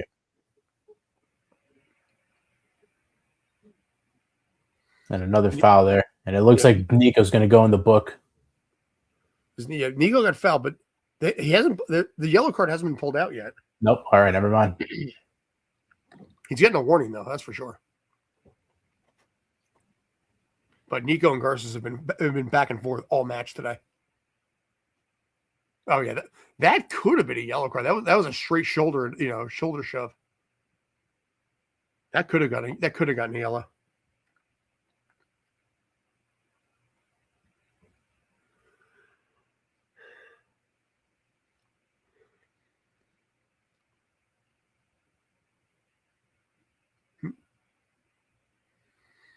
Hans Wolf up the side. Yep. A little bit of collision, 58 minutes in.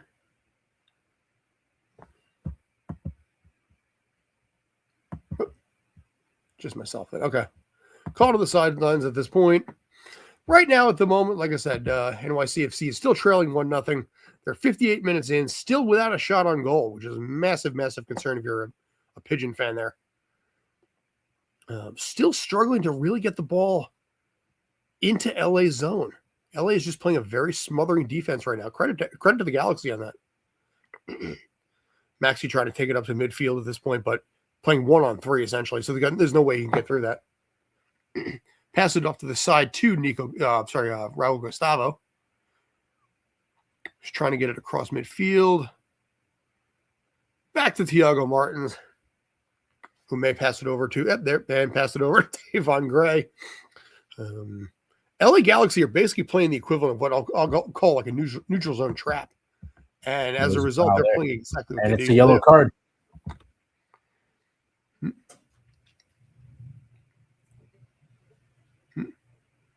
Yep. Second LA defender to be in the book.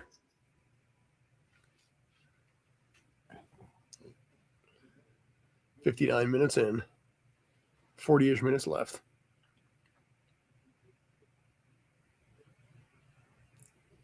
And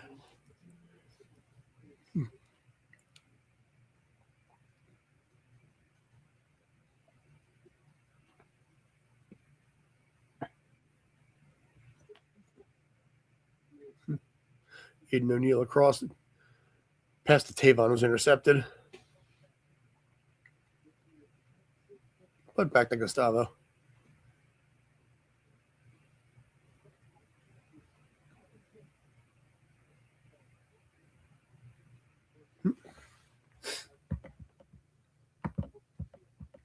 All right, they're going to have the ball deep in the third here. Yeah, they've got to make something. They got to get at least a shot on goal here. They got to make a sub. Well, that's true too. Yeah, 60 minutes in, you should. This is the time you make subs now. Yeah, but I'm saying for this opportunity right now, you got to get something. You got to get your team believing you can at least break through and crack the armor a little bit. But if you're 60 minutes in again without a shot on goal,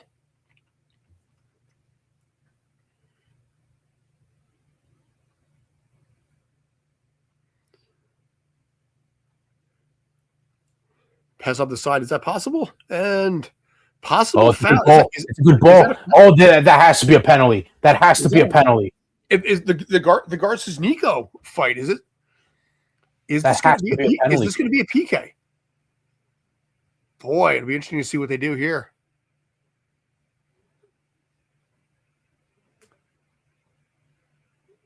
And there's discussion, possible VAR, on this. So far, nothing yet. Nico down, probably trying to milk this a little bit here, I'd imagine. Nico may have been stepped on just as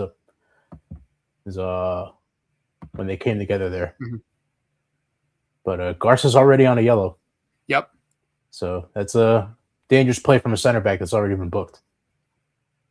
But that's especially in your own box. We talked about this earlier, that these two were going to go at it all match, and you're clearly seeing it.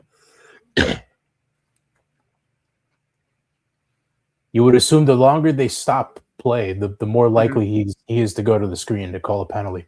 Exactly. That looks like a penalty to me.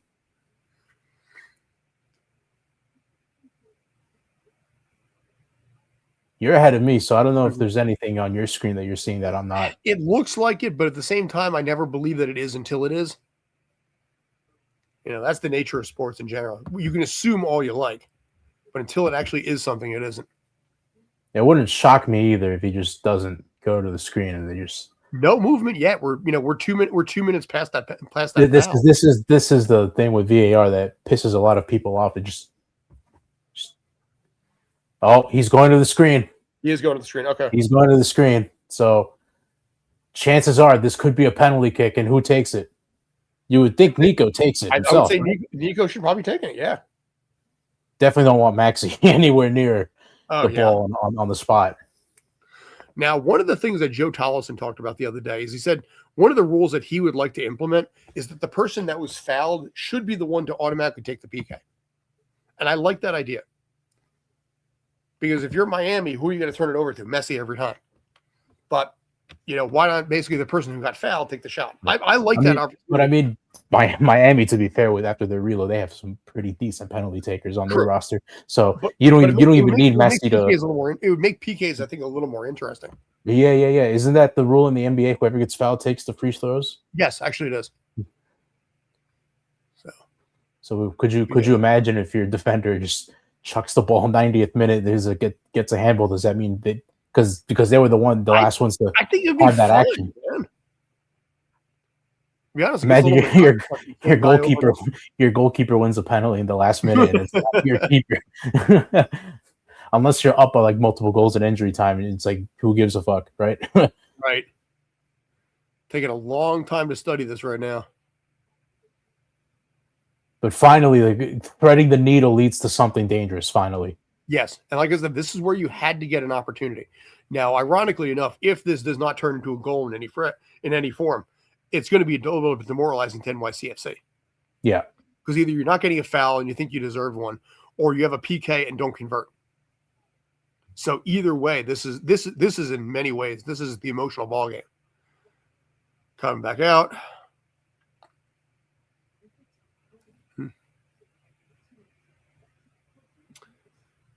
Be interesting to see what happens.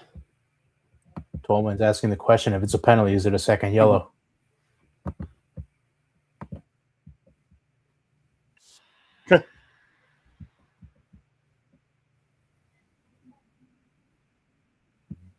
Yes, it is. Oh, second yellow and a penalty. LA Galaxy are down to 10 men. Wow. Garces is sent off, and finally threading the needle has paid off for NYCFC at the moment. They have to do, and now basically, obviously, with him going off, that also gives the advantage to NYCFC on that front too. They must convert. They must convert here. Plus, you'll have the man advantage the rest of the match too, which is huge. I think this is prime for Talis Magno to come on here and prove himself as a striker. I think that surely now, because they're going to have somebody play out of position now, or they're going to have to reshape. Yes, with being a man down. Or you would think maybe they drop Justin Haak into that center back role now. But you and I talked about this, that basically the way Nico and Garces have been playing, this whole thing was going to go all the way through like this. Yeah. And clearly you're seeing the results are in NYCFC's favor on two different fronts. Yoshida and somebody else on the sideline, they're all ready in their jerseys, and it looks like they're going to come on. Here we go. Don't spoil it.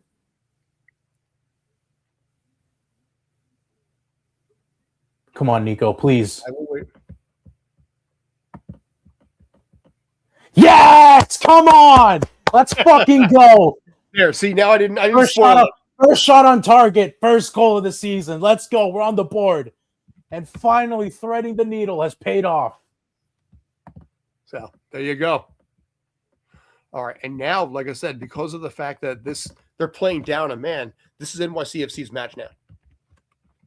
Absolutely. I think now you have to go full throttle and go for the win.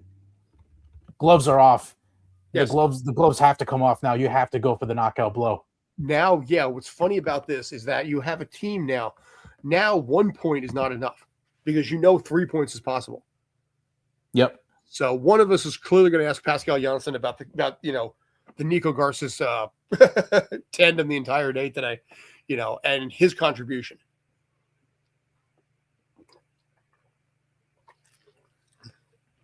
Surprises me a little bit that they didn't actually pull out Garces. I mean, hindsight 2020. If you're LA, there he goes. So, Yeah, Yoshida was inside. Is coming in. My Yoshida. So it's Nelson and Yoshida coming in for Royce and Aude. So they pull out Marco Royce. Yes. And it looks like they're going to keep Justin Haak in the midfield because Yoshida has come on. Yes. So this is a great chance, like I said, for NYCFC to get through, to sneak 3 points.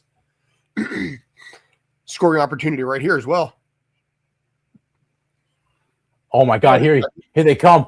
Here they come! Shot! Oh, just wide. Here, I'm going to try and sync up my time a little bit with you. Right now, I'm at 67:01. All right, I'm about 3 to 4 seconds behind you. All right, when the time comes back up after the highlight, I'll see where you stand. Just give me a time frame of whatever you see in the top left. 67:13. Okay. I'm at 17:18 now, so we're pretty darn close at this point. You're on 17:18 now? I'm at 22 now, but all right, yeah, we're about the same. Yeah, second off, but that's fine. All right, let me pause it. They're done. Okay. So 67-30. Okay, 1-1 right now. NYCFC getting new life. Like Rocky punching Ivan Drago in the second round, drawing blood. It's a cut. It's a bad cut.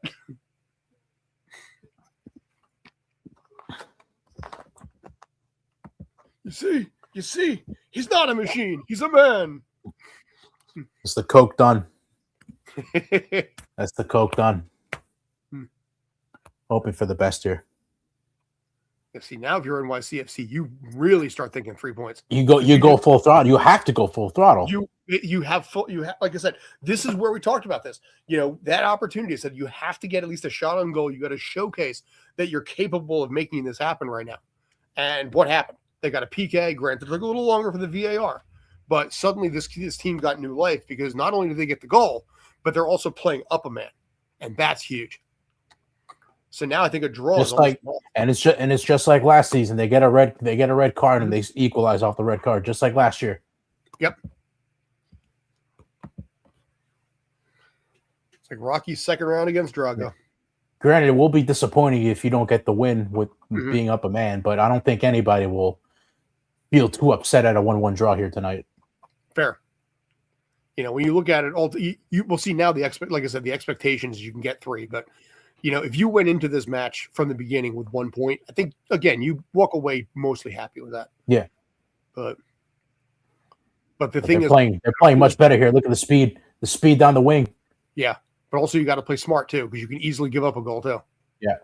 And plus you got some players of your own on yellow cards, so you don't want them to make silly issues just like Garces and pay the price. Which is interesting because also they're 70 minutes in and they still have not actually no subs in 70 and 20 minutes. So Hannes Wolf on the side. Good ball. Yep. Nico with a good pass. Nice pass. Shot over the bar. You got to keep those down. Who's that? It's Agustino Hayda, I believe. So it does look like Pascal swapped them at halftime. Mm-hmm. But I do like Hannes Wolf in this Pascal system, regardless of whether he plays the left or the right. It just seems like Pascal has unlocked a section of his game that we didn't see under Nick Cushing in year 1. You see a different Hannes Wolf, and one of the things he talked about in press conferences, he talked a lot about the fact that it was an adjustment, you know, to come over mid-season and everything like that. And I think even on a family level, it wasn't that easy either. Mid-season for him because Europe, they were already halfway through the year, and in MLS, you gotta think about it. Match fitness, like you're already like head and shoulders above everybody else because they're coming off missing the playoffs in the postseason. So these guys haven't played a proper competitive game since the end of October. And in this case, also because of the fact that the seasons are going to adjust next year, you know, it's going to be murder on the players. So that's going to be a lot of miles on those legs next year, but it will at least sync everything up. Yeah. Maxi Morales basically I can't believe that our stadium has been chosen for the Olympics, and the Olympics is in LA. Well, that's not uncommon, though, because a lot of times with Olympic soccer, the preliminaries and the early rounds are not in the same stadium. Atlanta, with 96, they did the same thing. You know, they had it in a few different places back then. So it's not completely unheard of, but also when you think about it, New York is a very easy access point because you got three airports here, if you include Newark. Mhm. 4, I mean, heck, if you want to include Philly, but pass up and over, throw in for LA. Ojeda taking the blame on that one himself. But as a result, yeah, immediately I'm thinking to myself, can I get Olympic access to this? Possible. You know, I think it's actually, I think it's very plausible I can do it. So, That gives me 2 years. just another excuse to go to the Etihad when when we're not playing. So I'm coming out from Jersey. There's no picnic for me though. But yeah, it'll be worth the commute, wouldn't it? Yeah, it'd be 2 years of prep to get me ready for something like that. That's plenty of time. Still trying to get my World Cup credentials done too, but the FIFA's had massive problems. The bigger the event, the tougher it becomes. Yeah, You know, I remember Premier League Summer Series last year. Myself and my photographer each had 2 issues. Leagues Cup, you know, the bigger, like I said, the bigger the event, the tougher it becomes. And because of the fact that we're also, in this case, tied with a cable news outlet out in Buenos Aires, we're working a lot more closely with Argentina on some stuff. So it's like, I got to figure this shit out. Oh, wow. You guys actually work with some Argentinian TV stations down there? Yeah, I've had meetings with them via WhatsApp. We got the contract sent back and forth. So I've already emailed Esteban. Oh, ref, come on, get out of the way, bro. Yeah, ref was in the way. It blocked the shot there, but it happens. It happens. But yeah, I'm already working the ground rules with doing news pieces on Maxi Morales, Agostino Ojeda, and also Julian Carranza down in Philly because they're all Argentinian. No Nico Fernandez pieces. Right now, I'm sticking to Argentina. Nico's Argentinian. Is he? Yeah. Actually, oh yeah, shit. I probably should do that too. All right. For some reason, I missed that on the list. All right, Keaton Park's in for Aiden O'Neill, so that's Pascal taking off a midfielder on a yellow. Good to see KP back on the pitch. Very much so. Yeah, I think right now, seeing him after the injuries last year, he looks ready. You know, shaved head hairstyle, a little different. I like the longer hair he had and the beard, but he dumped that. But as far as Nico goes, it's a little slower on my side, only because of the fact I don't know him as well. Agostino and Maxi, yeah. I mean, he's brand new, so I wouldn't blame you on that part. But I probably could do it, but I need, but that'll be something up in Orangeburg. But I'll talk to Teller Red this week. Mm-hmm.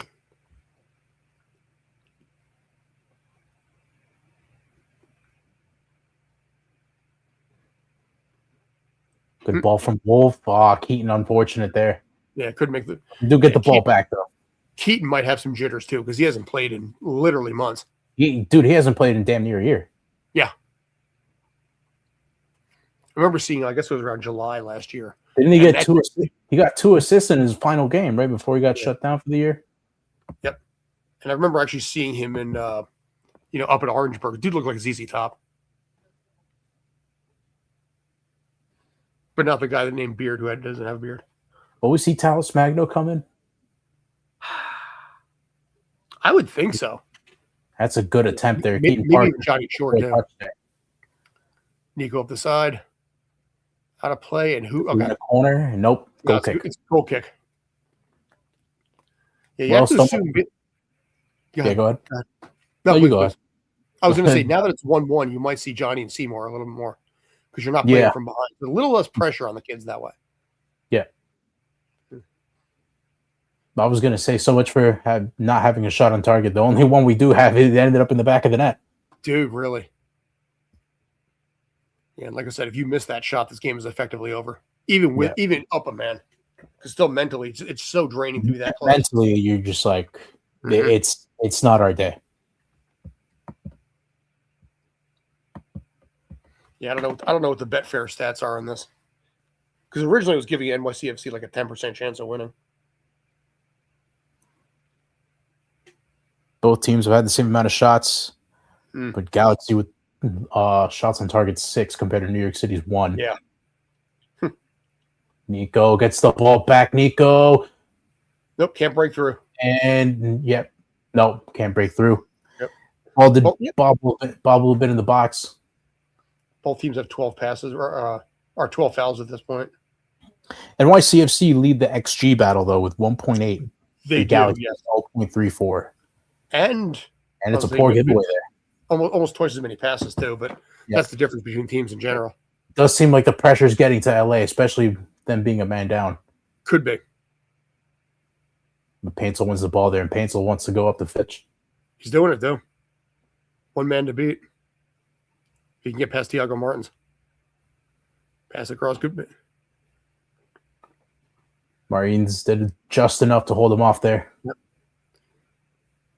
And the cross is dealt with, and it's a foul on Joao Klaus on Gustavo, and they deal with it pretty nicely there. Mm-hmm. Just hitting the 78th minute, by the way. But yeah, NYCFC that scoreline looks a lot better than the 1-0. Yeah, I would say NYCFC only with one shot on goal versus LA's 6 at this point, but scores 1-1 all across the board. And the momentum on Spot Mob, it's been all NYC. Yeah, in the second half.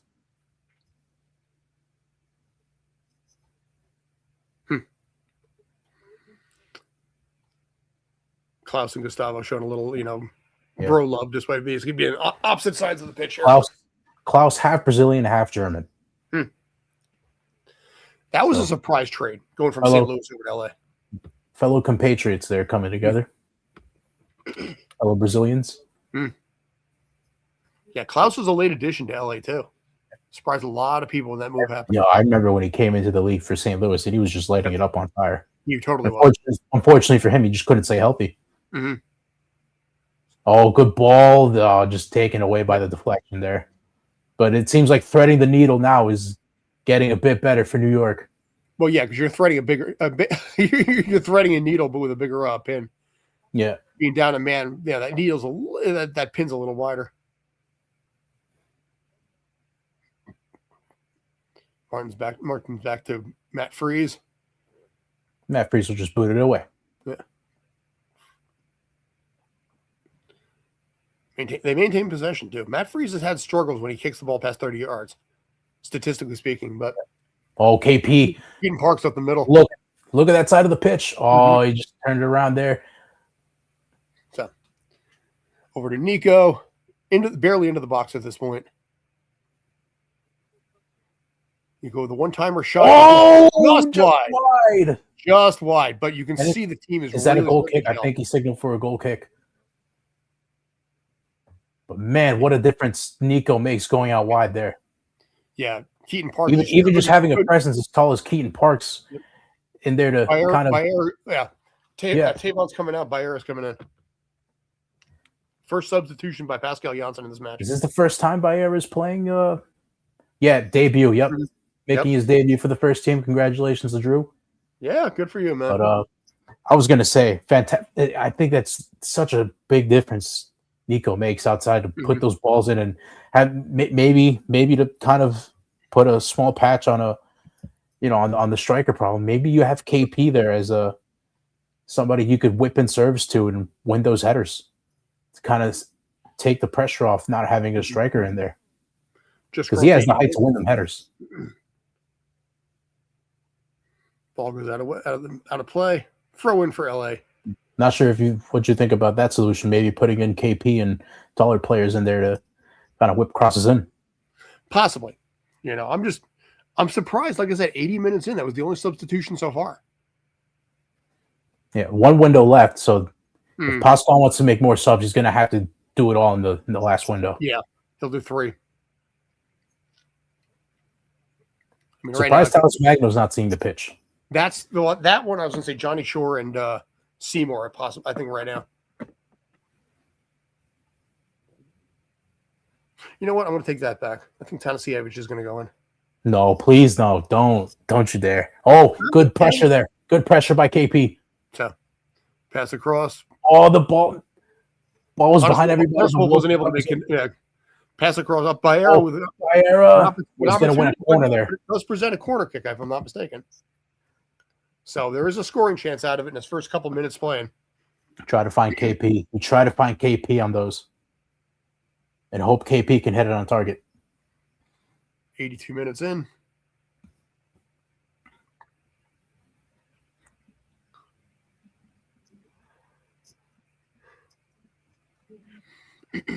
Nico with the corner.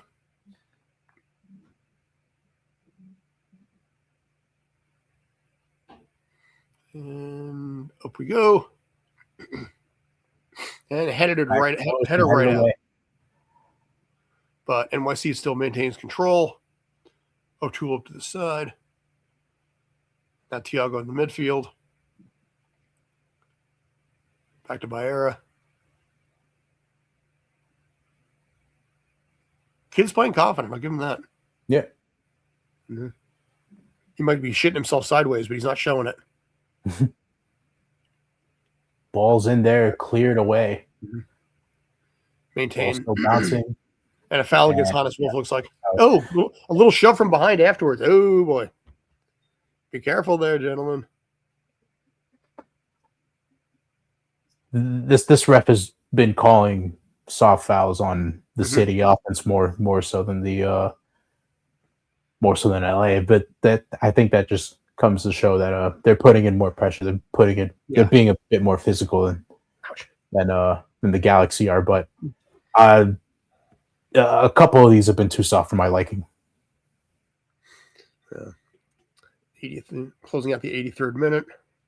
There's the shot pans to Royce being disappointed on the sideline there. Out of play, throw in for NYCFC. By error again. He's getting a lot of eyes on him today. Good job, good. Yep.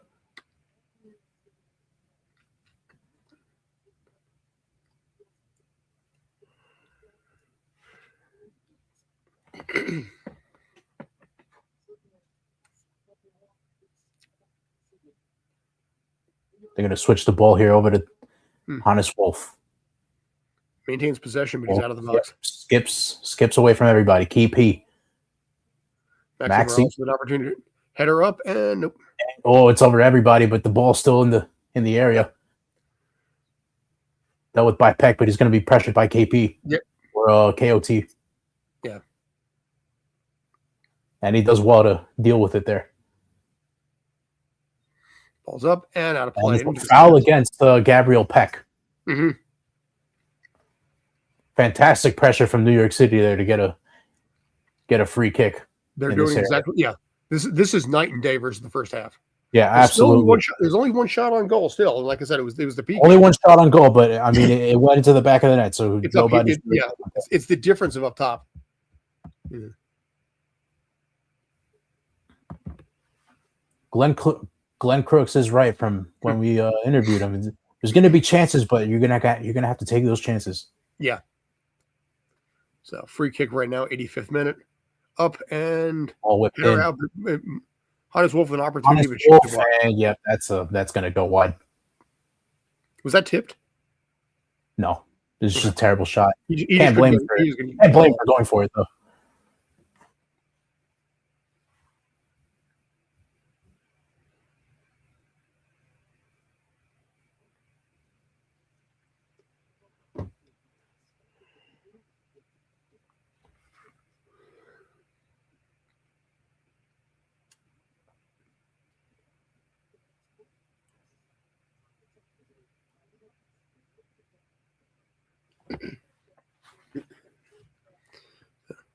Pass back to Matt Freeze.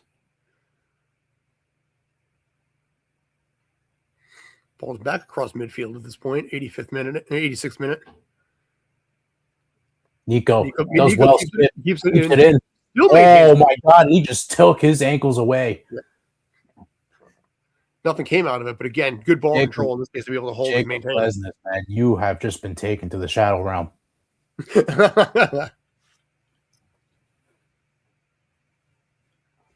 The ball's behind everybody, and they give it away.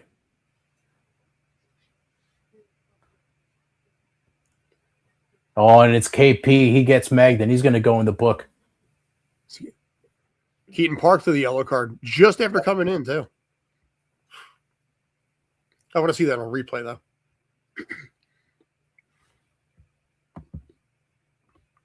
He got megged, and he decided to take him down. Mm-hmm. was Haak with the forward pass there.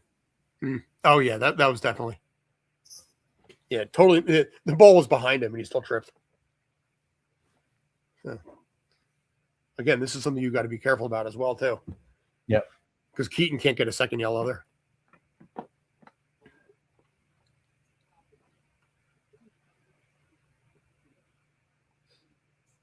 Galaxy are going to throw. Oh, Talis Magno's going to come in as well. There we go. 2 attacking subs pretty late on here. Yeah, that tracks. You don't want to throw him to the Wolves. Yeah, you want to give him a little chance to just kind of just get himself reacclimated. And 1-1 is less pressure. That was the problem, I think, the first time around. Everybody just expected him to be the guy. Oh, no. Yep. They still have the ball here. And ball goes out of play. Go kick.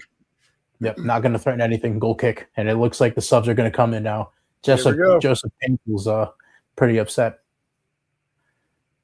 Klaus tried to go for the spectacular, just completely whiffed. Ball's a little too high. And he's coming off for that. But not a bad debut for the big man. Indeed. And like I said, the lone goal for LA in this case here. And it looks like Johnny Shore. Talis Magno goes in, yeah. And Johnny Shore, there you go.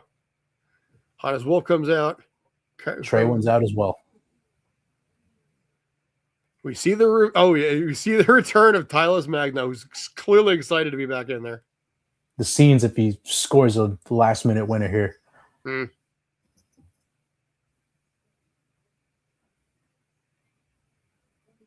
Talis also, I think, struggles in cold weather. Yeah. I think that's part of it, too. And that's where some of the struggle was. They already painted the Talis, and he's in an offside position.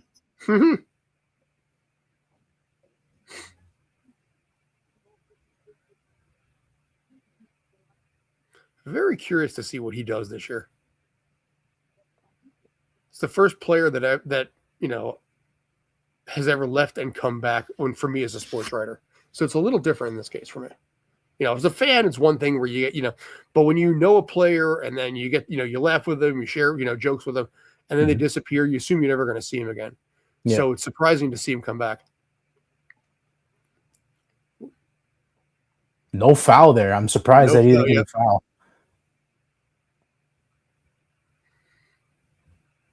Galaxy pleading their case on that, but it's not going to go anywhere. 89th minute now. You can't imagine it's going to be a lot of added time. Maybe 4 minutes, maybe 5 at most. 6 probably because of the VAR. That's true. Ball's out of play, but maintained by LA. Peck clearly a little bit frustrated right now. Yeah, he's going to look for a bounce back season. Mm-hmm. Everybody knows how good and how much quality this guy has. New York's got to be very careful right now, pinned in their own zone like this. This would be a demoralizing goal if they give it up. Actually bumped off the ball. That's not good. Header, but Natal header, but it's right to Matt Freese. Yeah, out of play. It was going to go wide, but at least it prevent the corner. And now they're going to go on the counter here. They're really there. They're flying up west. Nico trying to break through to the side. Over to Baera. Back to Johnny Shore getting his first action, I think, today. Good pass across over to Nico. Baera across. And there's an opportunity. KP! Oh, taken down! Is there another? He's not going to call a penalty there. That's good. That's going to be. They're going to look at that. 7 minutes of added time. You would think because he gave a penalty earlier, he's not going to give another one here. Ooh, I don't know. Yeah. Keaton's still pleading. But it does look like they are taking a look at it. They are checking it. They are checking it? Okay. Play on. Yep. Nope. Continues. Throw in by LA. 91st minute is coming to an end. It's in those small instances that you wish you had Alonso Martinez. Mm-hmm. But like we said at the onset, if you get 1 point out of this, you can call it a win. Even though you're gunning for 3, you believed you can get 3, at the end of the day, getting one in LA when you've been over there for so long, that's pretty much its own win. Nico with a shot. And Hernandez! Oh, just wide. Nico with a shot that goes wide. And he knows he had an opportunity on that too. Yeah.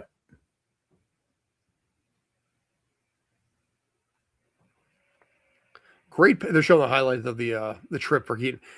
Bayer with a great pass across too. I Great can see why awareness. Keaton's upset because there's nowhere near the ball. Yeah. But there's very little contact on there.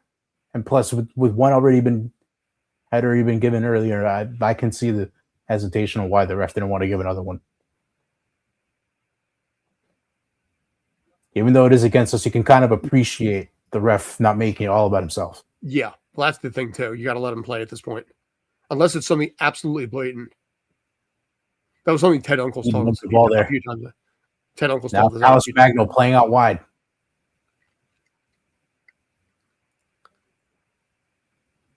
Tyler's maintaining possession. Alice, a bit of flair there. I don't think he's going to reach that pass in time. And no, he's going to foul in the process. Yeah.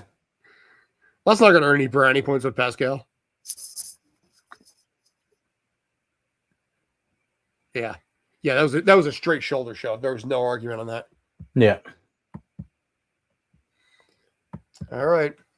93rd minute. I'm just happy to see Tallis back out there. Sure. Yeah, I'll see him in a couple weeks. And if his entourage is, then if he's left his entourage behind and truly wants to lock in and play well, I'll welcome him with open arms. Poor giveaway there. Up and into the NYCFC box, just out of the box there. Gustavo, yep, there you go. I like that. And he's winning the foul there. The two Brazilians are going at it. A little pushing and shoving between him and Peck, too. It's gone chippy towards the end here. Oh, yeah.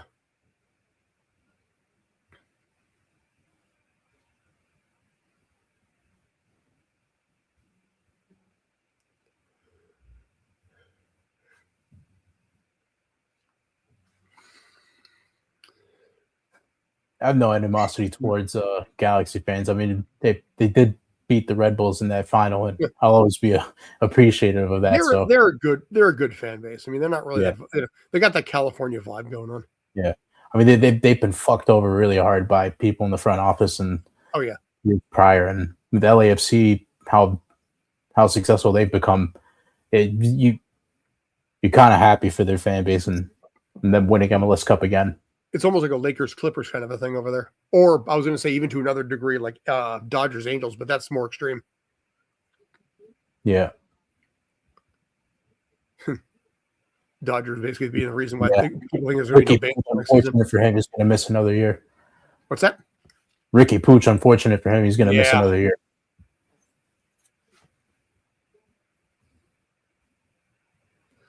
$95-minute. Talos with a nice little pass over to Nico Breakout. Gets it over to Bayer on the right side coming up.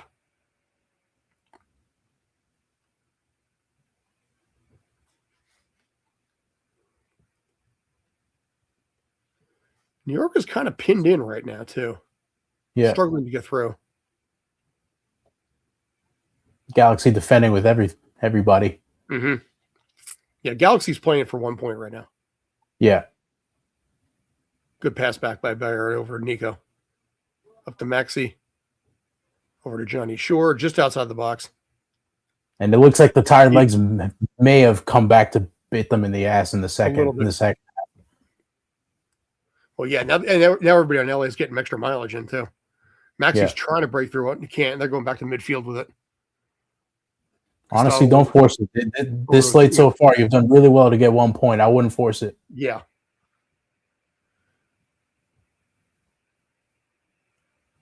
Shore over to Nico Fernandez. Over to Thiago. We haven't heard talk of Thiago about much tonight. O'Toole with a break-in possibility. And it's going to be a corner there. It will be a late corner, 96. No, it's going to be a goal kick. They're calling the goal kick on that? Let me see. They called a goal kick. Yeah, it doesn't even get a touch. It's a goal kick. Yeah, I thought he got a toe on it. All right. Well, that's going to be 45 seconds left. That is going to be a massive difference maker right there.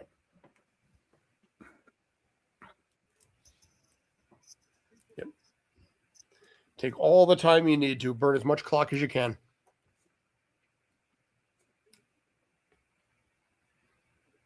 And out it goes back out to midfield and then a little bit beyond.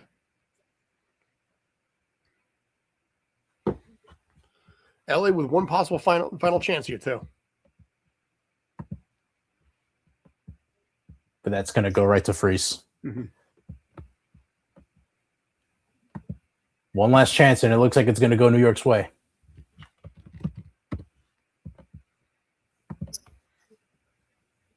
Nope. They're not even going to get the chance. It's full time, 1-1. And there it is. All right. So for the second straight year, NYCFC get a draw on the road in the season opener. But you know what? All things considered, given the first half, a draw is a win. Yeah. So feel proud of that fact you were able to pull that off. But all right. So NYCFC gets a point on the road, plays LA, plays Justin Haak, points a win, face Philadelphia next week, though. But Davi, before we wrap up, and I got to go in the press conference, we got the press conference starting, I should say. Any final thoughts on that?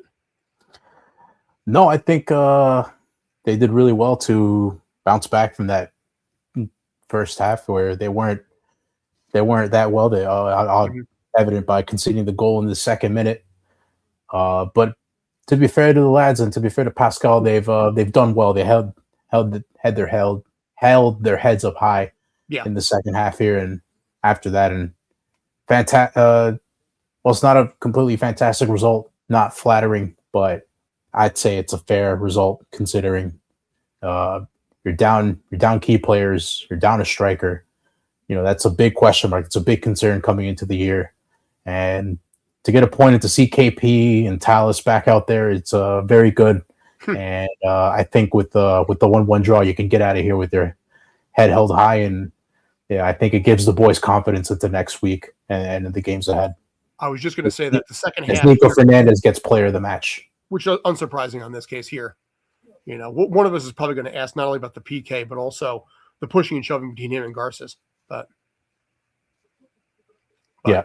All right. So let me get going because also I need to pee. My name is Scott Churchson. Thanks to Davi, Christian Smith. Also, thank you for the first half. We will probably be doing this again next week for NYCFC against the Philadelphia Union. It'll be more or less around the same time. It will be on Sunday, although a little bit earlier. I believe it's 4:30 p.m. Eastern. Tune in for that. If you have any questions, thoughts, ideas, compliments, or complaints, let us know in the comments. Anyway, I'm Scott. That's Davi. Take care. Stay awesome.